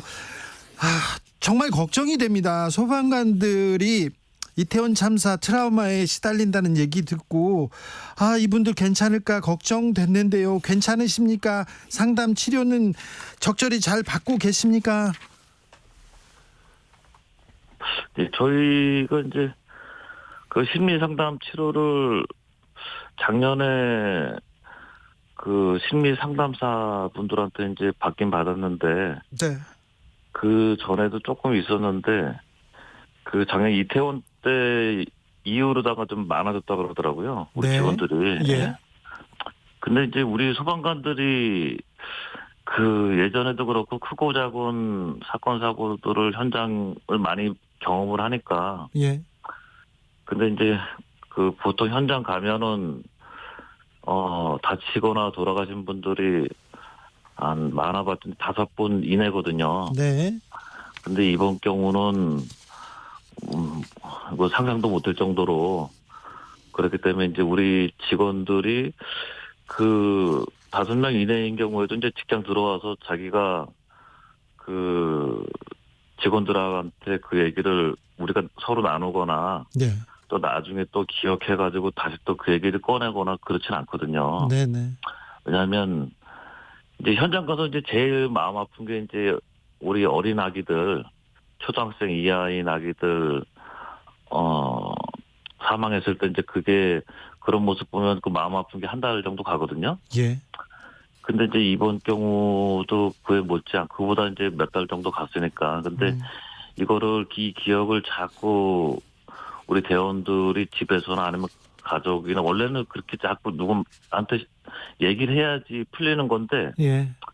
소방관들이 그렇게 하면은 그 기억을 다시 또 떠올리면 자기 스스로 힘들어질까 봐 예. 내가 힘들면은 또 출근해가지고 출동 가서 또 그 현장에서 다른 현장에서 인명구조를 해야 되는데 네.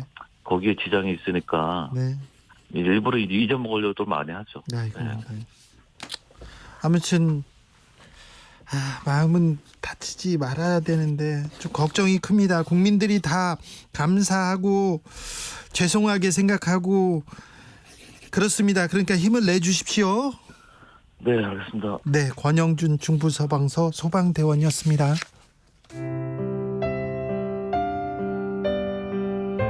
(150명) 넘는 사망자를 냈던 이태원 참사가 일주기를 맞습니다. 참사 현장에서 살아남은 사람들의 시간도 그날에 멈춰 있습니다. 여전히 고통 속에 있는 이들에게 정부 차원의 세심한 지원이 필요하다는 지적입니다. 맨 아래쪽에 깔렸었는데 저는 이제 운 좋게 백 아래부터 깔려서 여기 상체는 안 눌려서 이제 살아나요. 저는 처음엔 이제 하반신 마비, 나중 가서는 이제 다리가 안 움직이는 게 제일 큰 문제가 돼서 너무 답답하고 막 갑자기 손 떨리고 눈물이 너무 나는 거예요. 횡단보도를 이렇게 건너가는데 사람들이 이렇게 건너오잖아요. 좀 무섭더라고요. 놀러 갔다 온 게 자랑이냐 뭐 이런 식으로 시민의식이 그 유일한 이유인 것 마냥 너무 비난을 하는 댓글들도 많다 보니까 그때 이태원에 간 것이 사건 그 참사의 원인이 아니다 라는 걸 더 말하고 싶은 마음에. 그 거리에서 얼마나 답답했을까요? 얼마나 무서웠을까요? 1년 전 그 현장에서 있었던 사람들은 다시 어떻게 그 날을 기억해야 할지 얼마나 두려울까요? 네. 그 두려운 일을 또 극복하신 분들도 있습니다. 극복하려고 노력했던 분들도 있습니다. 그 기억에서 도망가지 않고 글로 남긴 분들도 있습니다. 제가 참사 생존자인가요를 쓰신 작가 김초롱 씨, 이태원 참사 생존자 김초롱 씨 모셨습니다. 안녕하세요. 안녕하세요. 잘 계셨어요? 네, 잘 있었습니다. 네. 잘하셨어요. 요즘 어떻게 지내세요? 요즘에 10월 돼서 네. 책도 나오고 이제 네. 여러 매체 인터뷰 하느라 조금 네. 바쁘게 지냈습니다. 책 너무 잘 읽었어요. 아유, 감사합니다. 감히 상상할 수도 없는 용기. 존경합니다. 아유. 네. 자, 1년 됐어요. 1년. 네. 요즘 어떤 생각 많이 하세요? 시간이 좀 야속해요. 왜요? 시간이 빠른 것 같으면서도 사실 잘 안 갔거든요. 네. 그래서 좀 야속하다 그런 생각이 좀 들어요. 좀 억울하기도 하고, 그러니까 억울하다는 의미가 나쁜 의미가 아니라 네. 나 그동안 뭐 했지 싶고 좀 네. 그런 의미로 좀 야속한 것 같아요. 네. 진짜 어찌 보면 잊고 싶거나 말하고 싶지 않은 그런 일일 수도 있어요. 누구에게는. 그런데 이렇게 이 참사를 좀 돌아보고 내가 기록해야 되겠다 이렇게 마음을 먹은 이유는 어디에서 왔을까요? 일단 말을 안 하면 정말 사람들이 모르더라고요. 예. 그리고 잊혀지더라고요. 네. 그래서 일단 저를 위해서 쓴 글이기도 했는데요. 네. 그리고 저희 출판사 대표님께서 개인의 기록이 결국엔 사회적인 기록이 될 수 있다라고 말씀해 주신 게 좀 큰 울림이 되어서 네. 시작을 하게 됐습니다. 제가 책의 일부분을 좀 읽을게요. 네네. 2022년 10월 29일 나는 이태원 참사 현장에서 있었다. 참사 직후에 내가 어떤 상태였는지는 지금도 설명하기 어렵다. 그냥 아무것도 모르겠고 어안이 벙벙한 느낌? 현실 감각이 소멸된 채 아득하던 기억만 남아있다. 가슴이 답답해 미칠 듯했던 것만 또렷하다. 그 심경을 있는 그대로 적어 내려갔다. 이러면서 책이 시작됩니다. 그러면서 저기 96페이지로 가볼까요? 나는 여전히 내가 살아있다는 사실을 다행이라고 여기지 않는다. 그보다는 겪지 않아도 될 일, 겪어서는 안 될 일을 겪었다고 생각하는 편에 더 가깝다. 주위에 많은 사람들이 내게 묻는다. 참사로 목숨을 잃은 사람들 이야기에 네가 왜 그렇게까지 힘들어하고 아파하니? 내 대답은 한 가지다. 나는 그들의 죽음을 내 죽음으로 받아들이고 있다. 그날 참사 현장에 있던 사람 중 죽음을 원한 사람은 아무도 없었다. 순전히 운으로 누군가는 살고 누군가는 죽음을 맞이했다. 그 사실을 나는 여전히 다행으로 여기지 않는다. 오히려 내 삶을 무거운 책임감과 두려움감으로 부담감으로 짊어지고 있다. 이런 내용입니다. 네. 네. 훌륭하세요? 아닙니다. 네.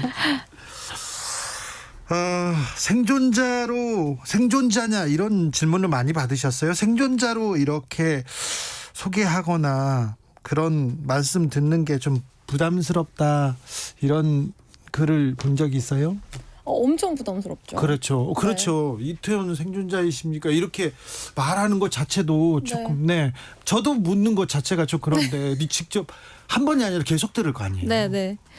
그래서 사실 그 현장에 있었던 사람도 맞고 사실 위험한 상황에 가까스로 빠져나온 것도 맞는데 단지 그 생존자라는 단어 자체가 되게 부담스럽고 무섭더라고요. 예. 그래서 그 단어를 처음에 들이밀었을 때 좀 인터뷰하기가 좀 어려웠고 그래서 그것보다는 당사자라는 말이 좀 나를 가볍게 하는 것 같다라는 인터뷰를 좀 제가 많이 했었죠. 네. 그렇습니다. 뭘 잘못한 게 아닙니다. 그냥 그 자리에 있었을 뿐입니다. 우리는 뭘 잘한 게 아니고요. 운 좋게도 그 자리에 없었을 뿐입니다. 그런데 이제 생존자와 희생자 이렇게 갈립니다. 자, 그런데 생존자이십니까? 이렇게 얘기하고요. 거기는 왜 갔습니까? 놀러 갔잖아요. 얘기합니다. 심지어 이제 참사에 대해서 얘기하면 정치적이라고 얘기하고요. 옆에서 모욕하기까지도 합니다. 그런 상황을 보실 때는 또 어떤 생각 들어요? 근데 그 정치적이라는 부분에 대해서는 우리가 사는 거에 대해서 정치적이지 않은 게 있나 싶어요. 그런가요? 네, 모든 게 다 정치적이지 않나요? 뭐 사는 모든 것이 다 정치적이죠. 네, 근데 정치적인 행사이기 때문에 시민들 참여하는 행사에 뭐 대통령 갈 수 없다, 국민의힘 안 간다 이런 얘기도 듣잖아요. 그러니까 그런 개념으로 생각하시는 게 좀 아이러니한 거죠. 네. 네, 우리가 사는 게 모든 것이 다 정치와 연결되어 있는 건데 그분들이 생각하시는 정치는 내가 생각하는 정치적인 것과 좀 다른 건가 이런 생각이 좀 들 때가 있습니다. 그렇습니다. 그분들이 생각하는 정치하고는 좀 다른 것 같아요. 네. 초롱 씨 근데 1년 전에 비해서 조금 나아지셨습니까? 괜찮으십니까? 이렇게 물어보고 싶어요. 그런 건 좀 있어요. 이제 저는 뭐가 괜찮은 건지 잘 모르겠어요. 아, 그래요? 네. 그러니까 저한테는 익숙해진 이제 저의 일상은 이제 저한테 익숙해졌거든요. 네. 그래가지고 잘 지내고 있어요. 그렇습니다. 근데 이제 이게 저한테는 괜찮은데 남들이 봤을 때는 좀 안 괜찮아 보이는 것이 있을 수도 있겠다 정도인 것 같아요. 그래서 저는 이제 잘 지내고 있습니다. 말을 건네기가 조금 어려워요. 어떤 말이 좀 위로가 될까, 어떤 말은 상처가 될까 이런 생각을 계속 하게 되는데 어떨 때 조금 위로가 됩니까? 아무렇지 않게 대해주실 때가 위로가 됩니다. 그래요? 네, 알았어요. 네. 저 오늘 아침에도 다른 방송을 나갔었는데 제가 이렇게 이제 웃으면서 대답을 평소처럼 했는데 어떤 분들이 생글생글 웃으면서 방송하니까 이상하다, 기괴하다라고 하시더라고요. 그 부분이 역시 참사를 바라보는 시민들의 편견이 아직도 여전히 존재한다라는 생각을 지울 수가 없었어요. 네, 근데 저는요, 초롱 씨가 밝아지셔가지고 또 우리 와가지고 기쁘게 인사하고 그래가지고 반갑게 인사해서 저 너무 좋았어요. 네. 아무렇지 않게 봐주시면 좋겠습니다. 네. 4689님께서 책임지는 어른이 없는 사회, 그런 사회의 어른이라 부끄럽습니다 얘기했는데 1년이 지났는데 참사가 왜 일어난 것일까? 왜 누가 어디서 무엇을 잘못했는가?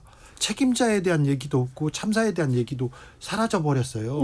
이 부분은 조금 우리가 그러면 안 될 텐데, 안 되는데 이런 생각도 들어요. 네.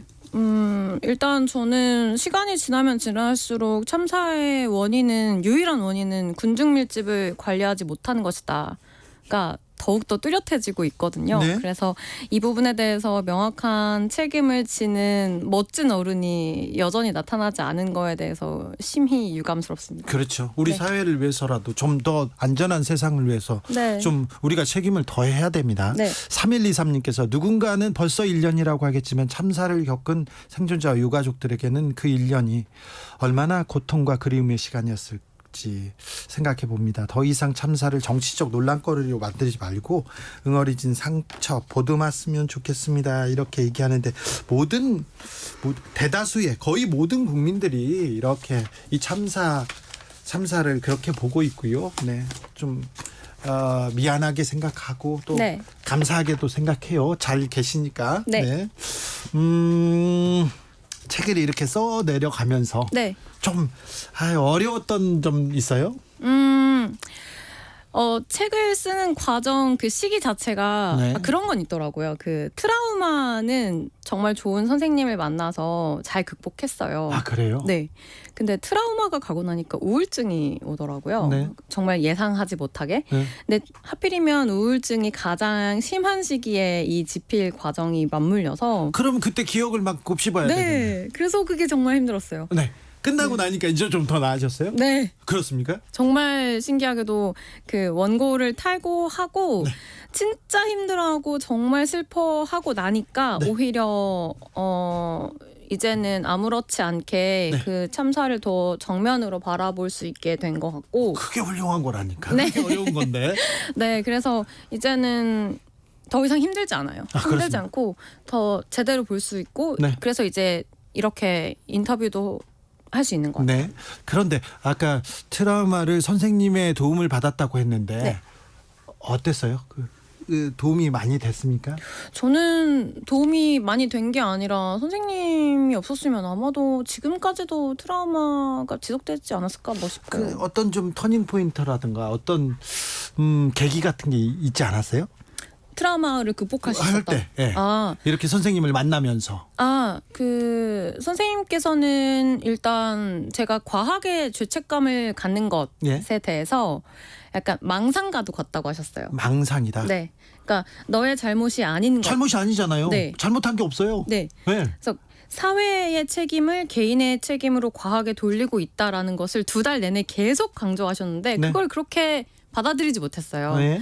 그래서 이제 스스로 찾아야 된다고 말씀을 하셨는데 그것을 좀 도와주셨죠. 계속 지속적으로. 네. 그래서 그 부분이 좀 해결이 되면서 특히 제가 예전에 참여했었던 이태원 할로윈 그 과거 사진이 있었는데 네. 하필이면 그 참사 당시야 똑같은 골목에서 찍었던 사진이 있었어요. 예. 근데 그때의 사진은 참사와 다르게 정말 여유롭게 사람들이랑 이야기하는 모습의 사진이었거든요. 네. 그 사진을 보고 뭔가 진짜 내가 잘못한 게 없네. 그렇죠.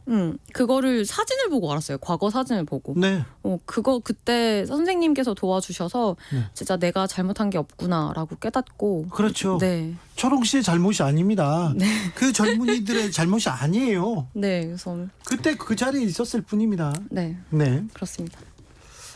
누군가는 책임을 져야 되는데 왜 그렇죠. 이 문제를 책임을 지면서 이 문제를 좀 해결하는 사회적 모습을 보여줘야 조금 네. 도움이 됐을 텐데. 맞아요. 네. 올해 주말에 네. 는 어떻게 보내실 거예요? 주말에 이태원 가야죠. 이태원 가세요? 네, 네. 이태원에 가서 네. 일단 유가족 협의회 분들도 그렇고 시민대책위가 네. 할로윈 겸 네. 그리고 추모식을 하신대요. 네.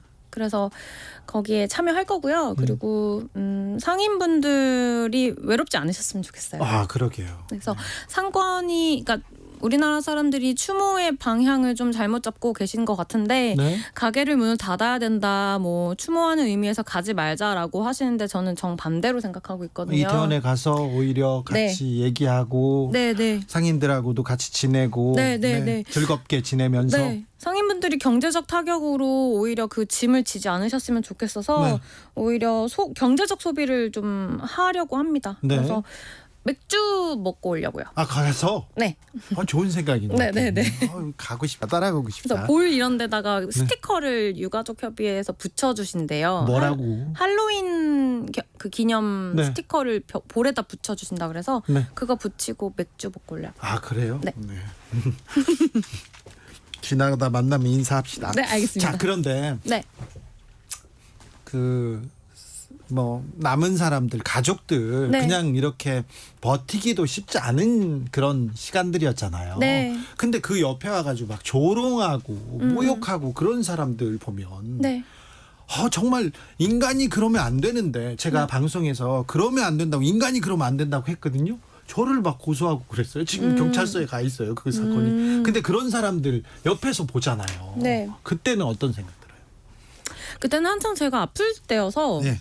그 사람들을 바라보는 것만으로도 사실 저도 같이 무너졌었거든요. 네. 저는 그때 그런 생각을 했던 것 같아요. 나는 저런 어른이 되지 말아야지 라는 생각을 했던 것 같아요. 네. 그리고 창피하게 살고 싶지 않았어요. 보는 것만으로도 창피했습니다. 마지막으로 뭐 하고 싶은 얘기 있습니까? 약간 괜찮아요. 사랑이 없는 시대 같아요. 지금요? 네.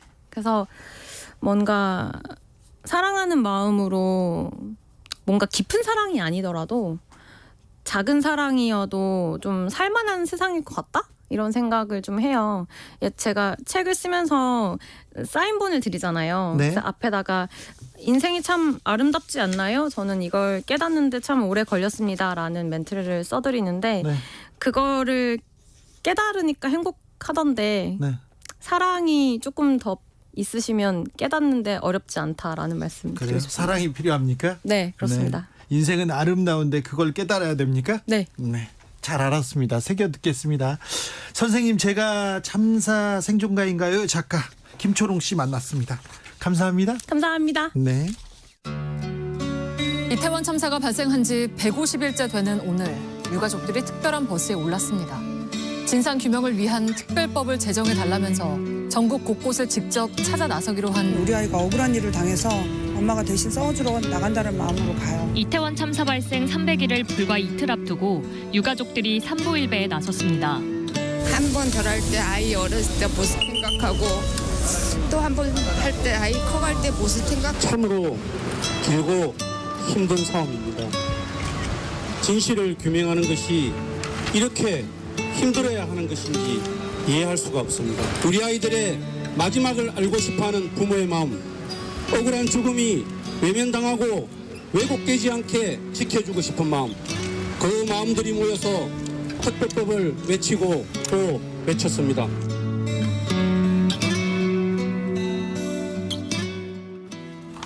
무엇이 잘못됐을까요? 누구의 책임일까요?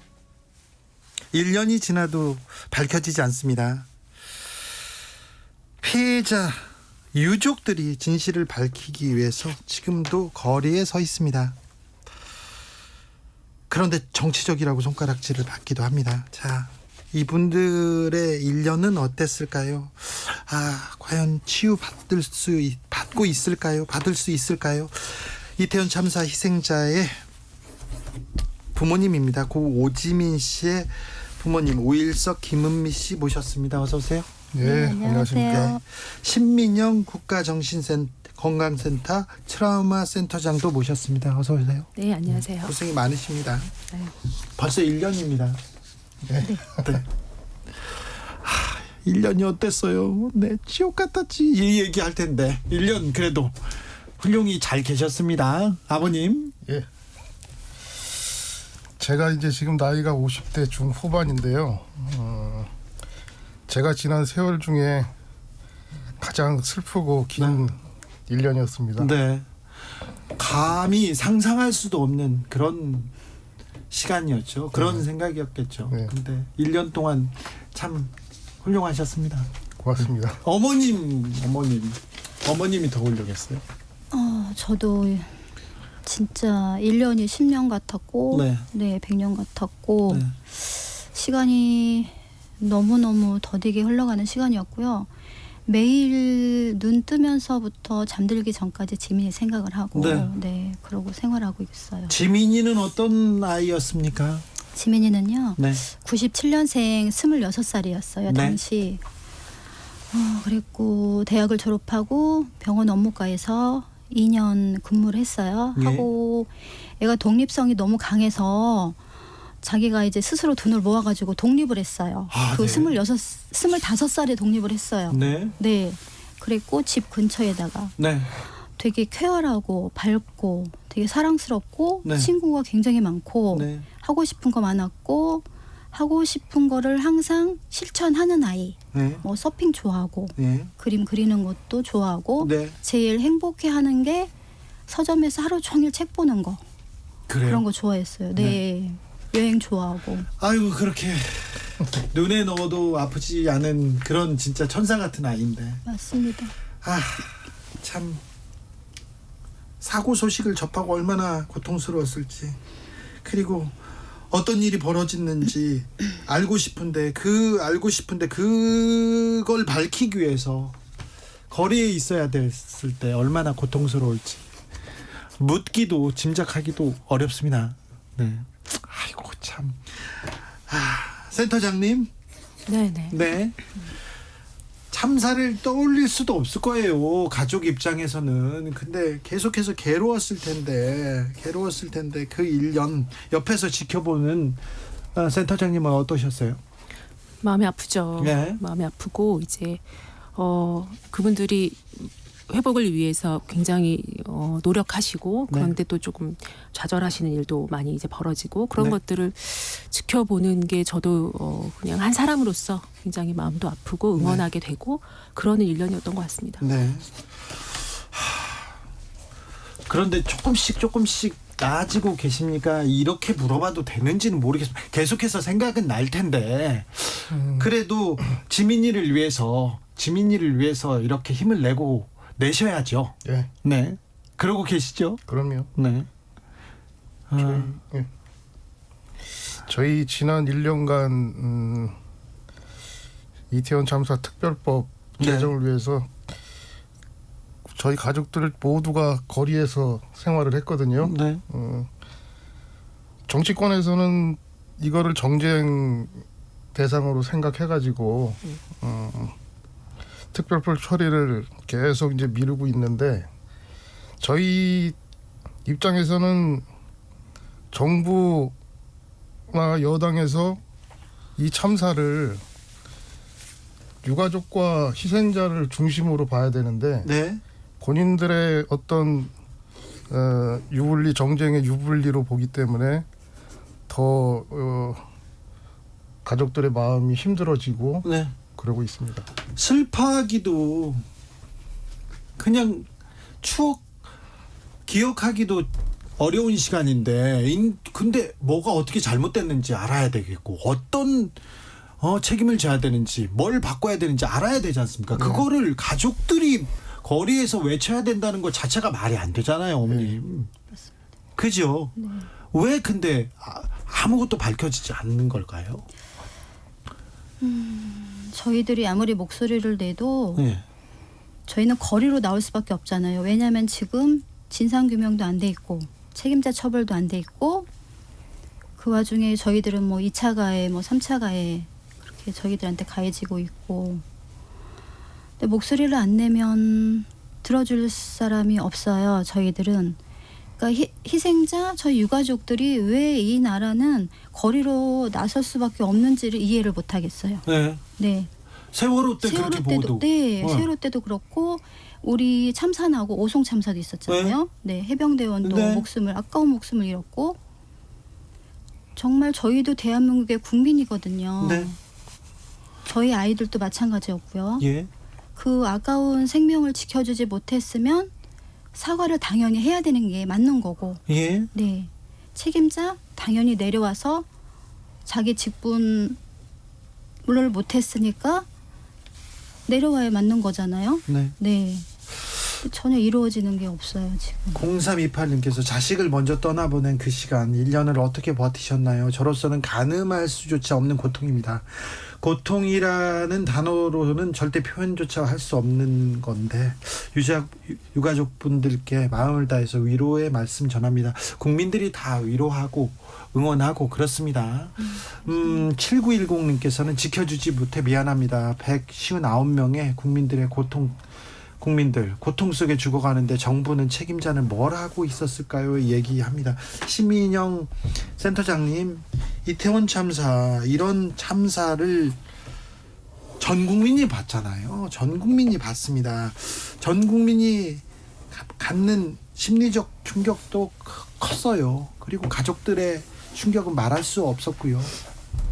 그렇죠. 이제 보통 저희가 재난 때 이제 가장 타격을 받으시는 분들 하면은 뭐 상식적으로도 네. 직접 현장에서 그 재난을 겪으셨던 당사자분들과 유가족을 아마 떠올리실 겁니다. 근데 네. 저희가 이번 이태원 참사 같은 경우에는 조금 특별하다고 생각되는 점이 그 당시 현장에서 이제 부상을 당하신 분들뿐만 아니라 그냥 잠시 머물렀다가 현장을 목격하신 분들이라던가 네.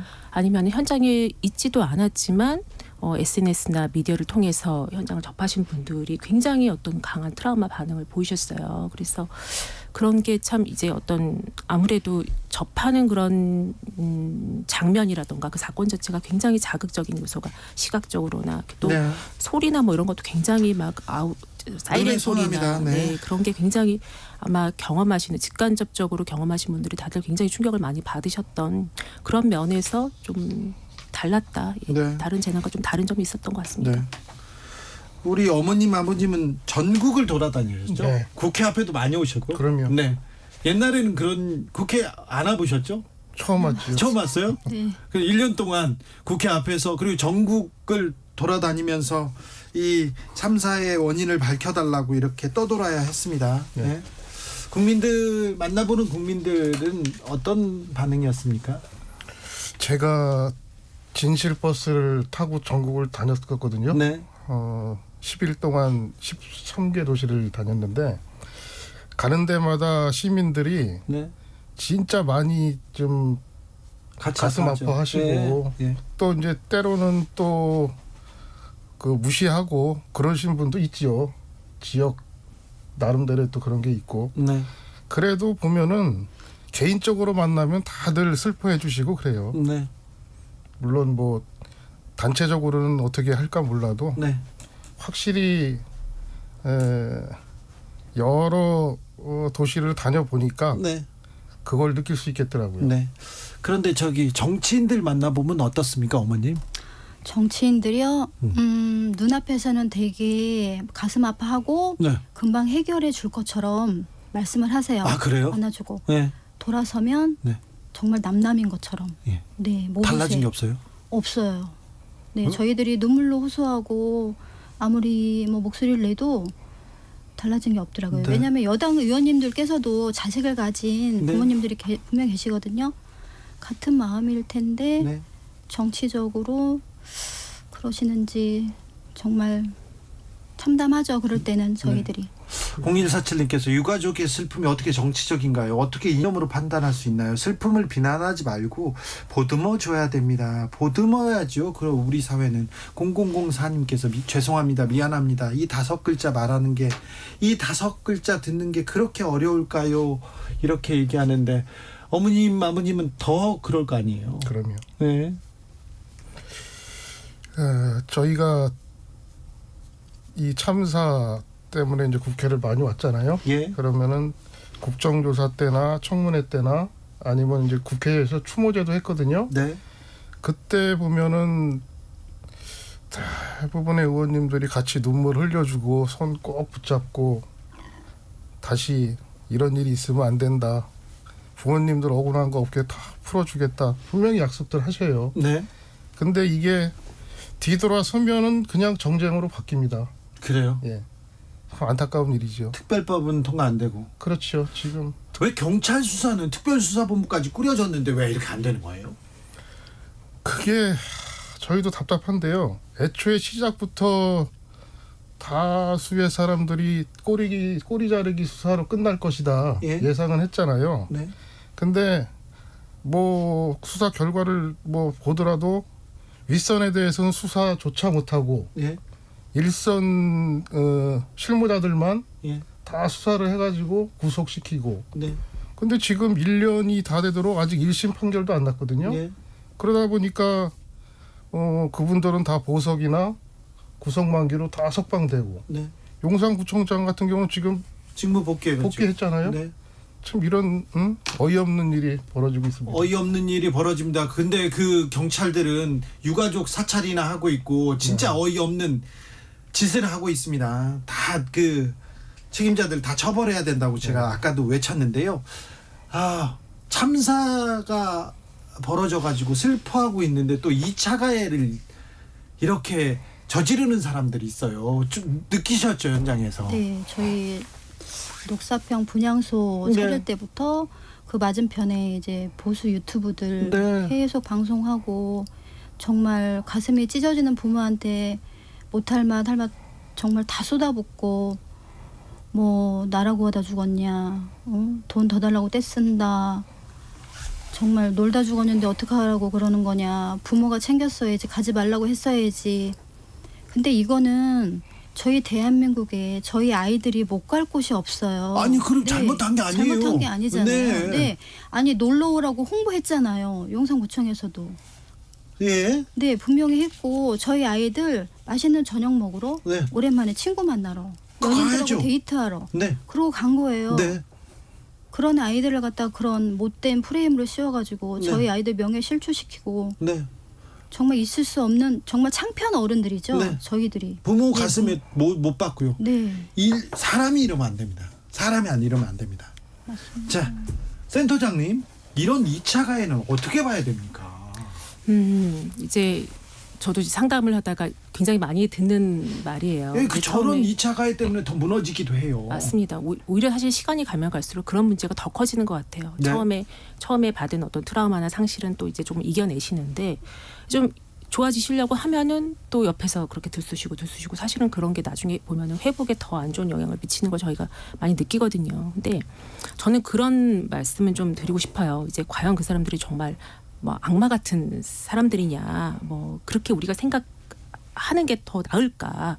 거기에 대해서는 좀 한번 같이 짚어보고 싶은데, 이를테면 이제 저희는 그렇게 생각하고 있습니다. 이건 굉장히 뭐랄까 선을 긋는 거죠. 나는 안전해, 나의 안정감을 이제 확인하고 싶어서 저 사람들 탓을 하는 굉장히 어떻게 보면은 미성숙하고 1차원적인 이제 반응인 건데. 약간 환상 같은 거죠. 어떻게 자기만 안전할 수가 있겠어요. 그러니까 결국에는 우리 사회가 더 안전해지는 데는 전혀 도움이 안 되는 그런 반응이다. 저희는 뭐 그렇게 보고 있습니다. 네. 대통령이 그 사람들 중에 일부한테 또 선물 보내고 그게 저 이게 뭐 무슨 일인가 그런 생각도 하고 그렇습니다. 자, 이틀 뒤면 이태원 참사 1주기인데 아버님 어머님은 어떻게 보내실 겁니까? 아까 초롱 씨는 이태원에 가서 가족들과 함께 추모제를 하면서 옆에서 맥주를 마시겠다고 하더라고요. 예. 당연히 저희는 가야죠. 네. 가가지고 또 저희 위에서 또 동참해 주신 시민분들하고 네. 같이 연대하고 또 일주기 행사 추모 대회 잘 네. 치르고 그러고 이제 지낼 생각입니다. 네, 어머님 잘 보내셔야 될 때, 잘 계셔야 될 때 걱정이에요. 근데 저는 이태원을 생각만 해도 예. 가슴이 철렁철렁하고 막 어떻게 봐야 될지 진짜 지금도 걱정이거든요. 예. 근데 어차피 저희들이 헤쳐나가야 될 일이고 네. 저희들 몫이니까 네. 마음 굳게 먹고 네. 하려고요. 이태원 참사 추도식에 많은 분들이 또 책임 있는 분들이 많이 와가지고 같이 이렇게 애도하면 얼마나 좋을까 그런 생각이 드는데 좀 대통령도 안 가신다고 그러고 여당 대표도 안 간다 이런 얘기 계속 있는데요. 이 부분은 어떻게 보세요? 저희가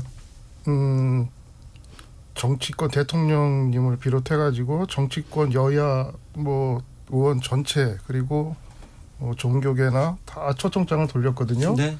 근데 이제 대통령님은 뭐 정치 집회라고 해가지고 안 오신다고 하는데 그 여당에서 사람이 좀 적게 온다고 하고 야당이 이제 공동 주최한다고 해가지고 네, 야당에서 빠졌어요. 민주당에서 모두 빠졌지요.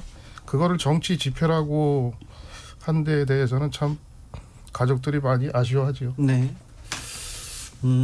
조금 전에 초롱 씨가 그런 얘기했어요. 좋은 선생님을 만나서 트라우마에서 벗어났다. 이런 너의 잘못이 아니야. 너의 책임이 아니야. 너가 계속해서 내 책임이라고 나의 죄의식을 갖는 것은 망상이야. 이 얘기에서 많이 좋아졌다는 얘기를 들었어요. 이 생존자들, 가족들 이런 좋은 선생님들 만나서 계속해서 심리상담 지원 받았으면 좋겠는데 내년 정부 예산이 좀 깎였습니까? 이 관련 예산이? 네. 이게 사실 이제 재난을 경험하신 분들의 필요나 요거는 사실 100분이면 100분 다 달라요. 그래서 저희가 해야 될 일은 그분들이 필요로 하는 거, 그분들의 상황에 맞는 어떤 서비스를 지원하는 거라고 생각합니다. 근데 지금 예산이 깎인 부분은 어떤 부분이냐면은 저희가 이제 코로나 때부터 이제 시작이 된 건데 민간 전문가 그룹들께서 이제 통합심리지원단으로 이제 일원으로 활동을 하고 계세요. 그럼 이제 그분들에 대한 활동 예산인 거예요. 네. 그러니까 사실은 세월호 때부터 활동을 쭉 해오셨는데 그 전에는 정말 순수하게 자원봉사 형태로 해오시다가 그게 이제 코로나 때 예산 사업으로 이제 편성이 된 거였습니다. 그런데 지금 내년에 그 예산이 이제 삭감했다는 소식을 저도 이제 최근에 들었는데 굉장히 안타깝죠. 왜냐하면은 이제 상담을 원하시긴 하지만 여러 가지 이유로도 정부의 상담을 별로 받고 싶지 않다라고 얘기하신 분도 분명히 계시거든요. 그럴 때 사실은 민간 전문가분들이 또 이제 그분들한테 도움이 되시는 경우들을 저희가 또 많이 봤기 때문에 그런 다양한 서비스를 이제 필요로 하는 곳곳에 이제 제공한다는 차원에서 저희가 굉장히 의미 있는 그런 부분이라고 생각했는데 좀 안타깝게 생각하고 있고 계속 좀 지켜보고 있습니다. 어머니도 뭐 전문가들의 좀 도움을 받으셨어요? 네, 저도 지금 상담 받고 있고요. 네. 네, 약을 복용하지 않으면 활동을 못 하고 약 드시는구나. 생활이 안 되고 되게 뭐 공황도 심하고 네. 뭐 극도의 불안감, 네, 호흡 곤란 뭐 그런 게 있어서 네. 지민이의 그 마지막 순간이 계속 떠올라요. 눈을 감고 있으면. 네. 그래서 약을 먹질 않으면 생활이 안 돼요. 네. 네. 아버님이 더 잘해주셔야 되겠어요. 예, 잘해주고 있습니다. 그래요? 잘해줍니까 진짜? 네, 네. 그래요? 좀 달라졌습니까 1년 만에 아버님이? 원래 잘했는데요. 네. 원래도 잘했어요? 네, 원래도 잘했는데요. 네. 지민이 보내놓고 서로 마음이 아픈 게 똑같잖아요. 그렇죠. 같으니까 의지할 때가. 네, 맞아요. 서로 의지하고 위로하고 네. 뭐 울면 제가 뭐 톡탁 해주고 네. 제가 울고 있으면 토닥토닥 해주고 그렇게 지내고 있어요. 그래요. 네. 이번 주 일요일까지 이태원 집중 추모 기간입니다. 네. 자, 마음으로 함께하고 싶어하는 분들이 많은데요. 네. 자, 어떻게 참여하면 어떻게 하면 조금 이렇게 마음이 나아지실까요? 저희가 토요일이죠, 29일 날. 네. 이태원 1번 출구에서 4대 종단 기도회를 시작으로 해가지고요. 행진하고 이제 5시에 서울 광장에서 네.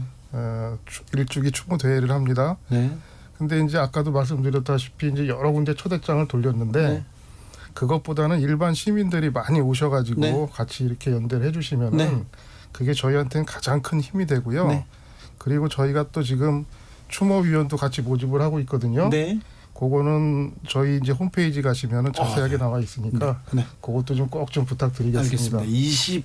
29일 일요일 날 시민 추모제가 있습니다. 홈페이지에 있다. 광고를 잘하시는데요, 아버님. 홈페이지 번호도 좀 알려드릴까요? 아, 그러세요?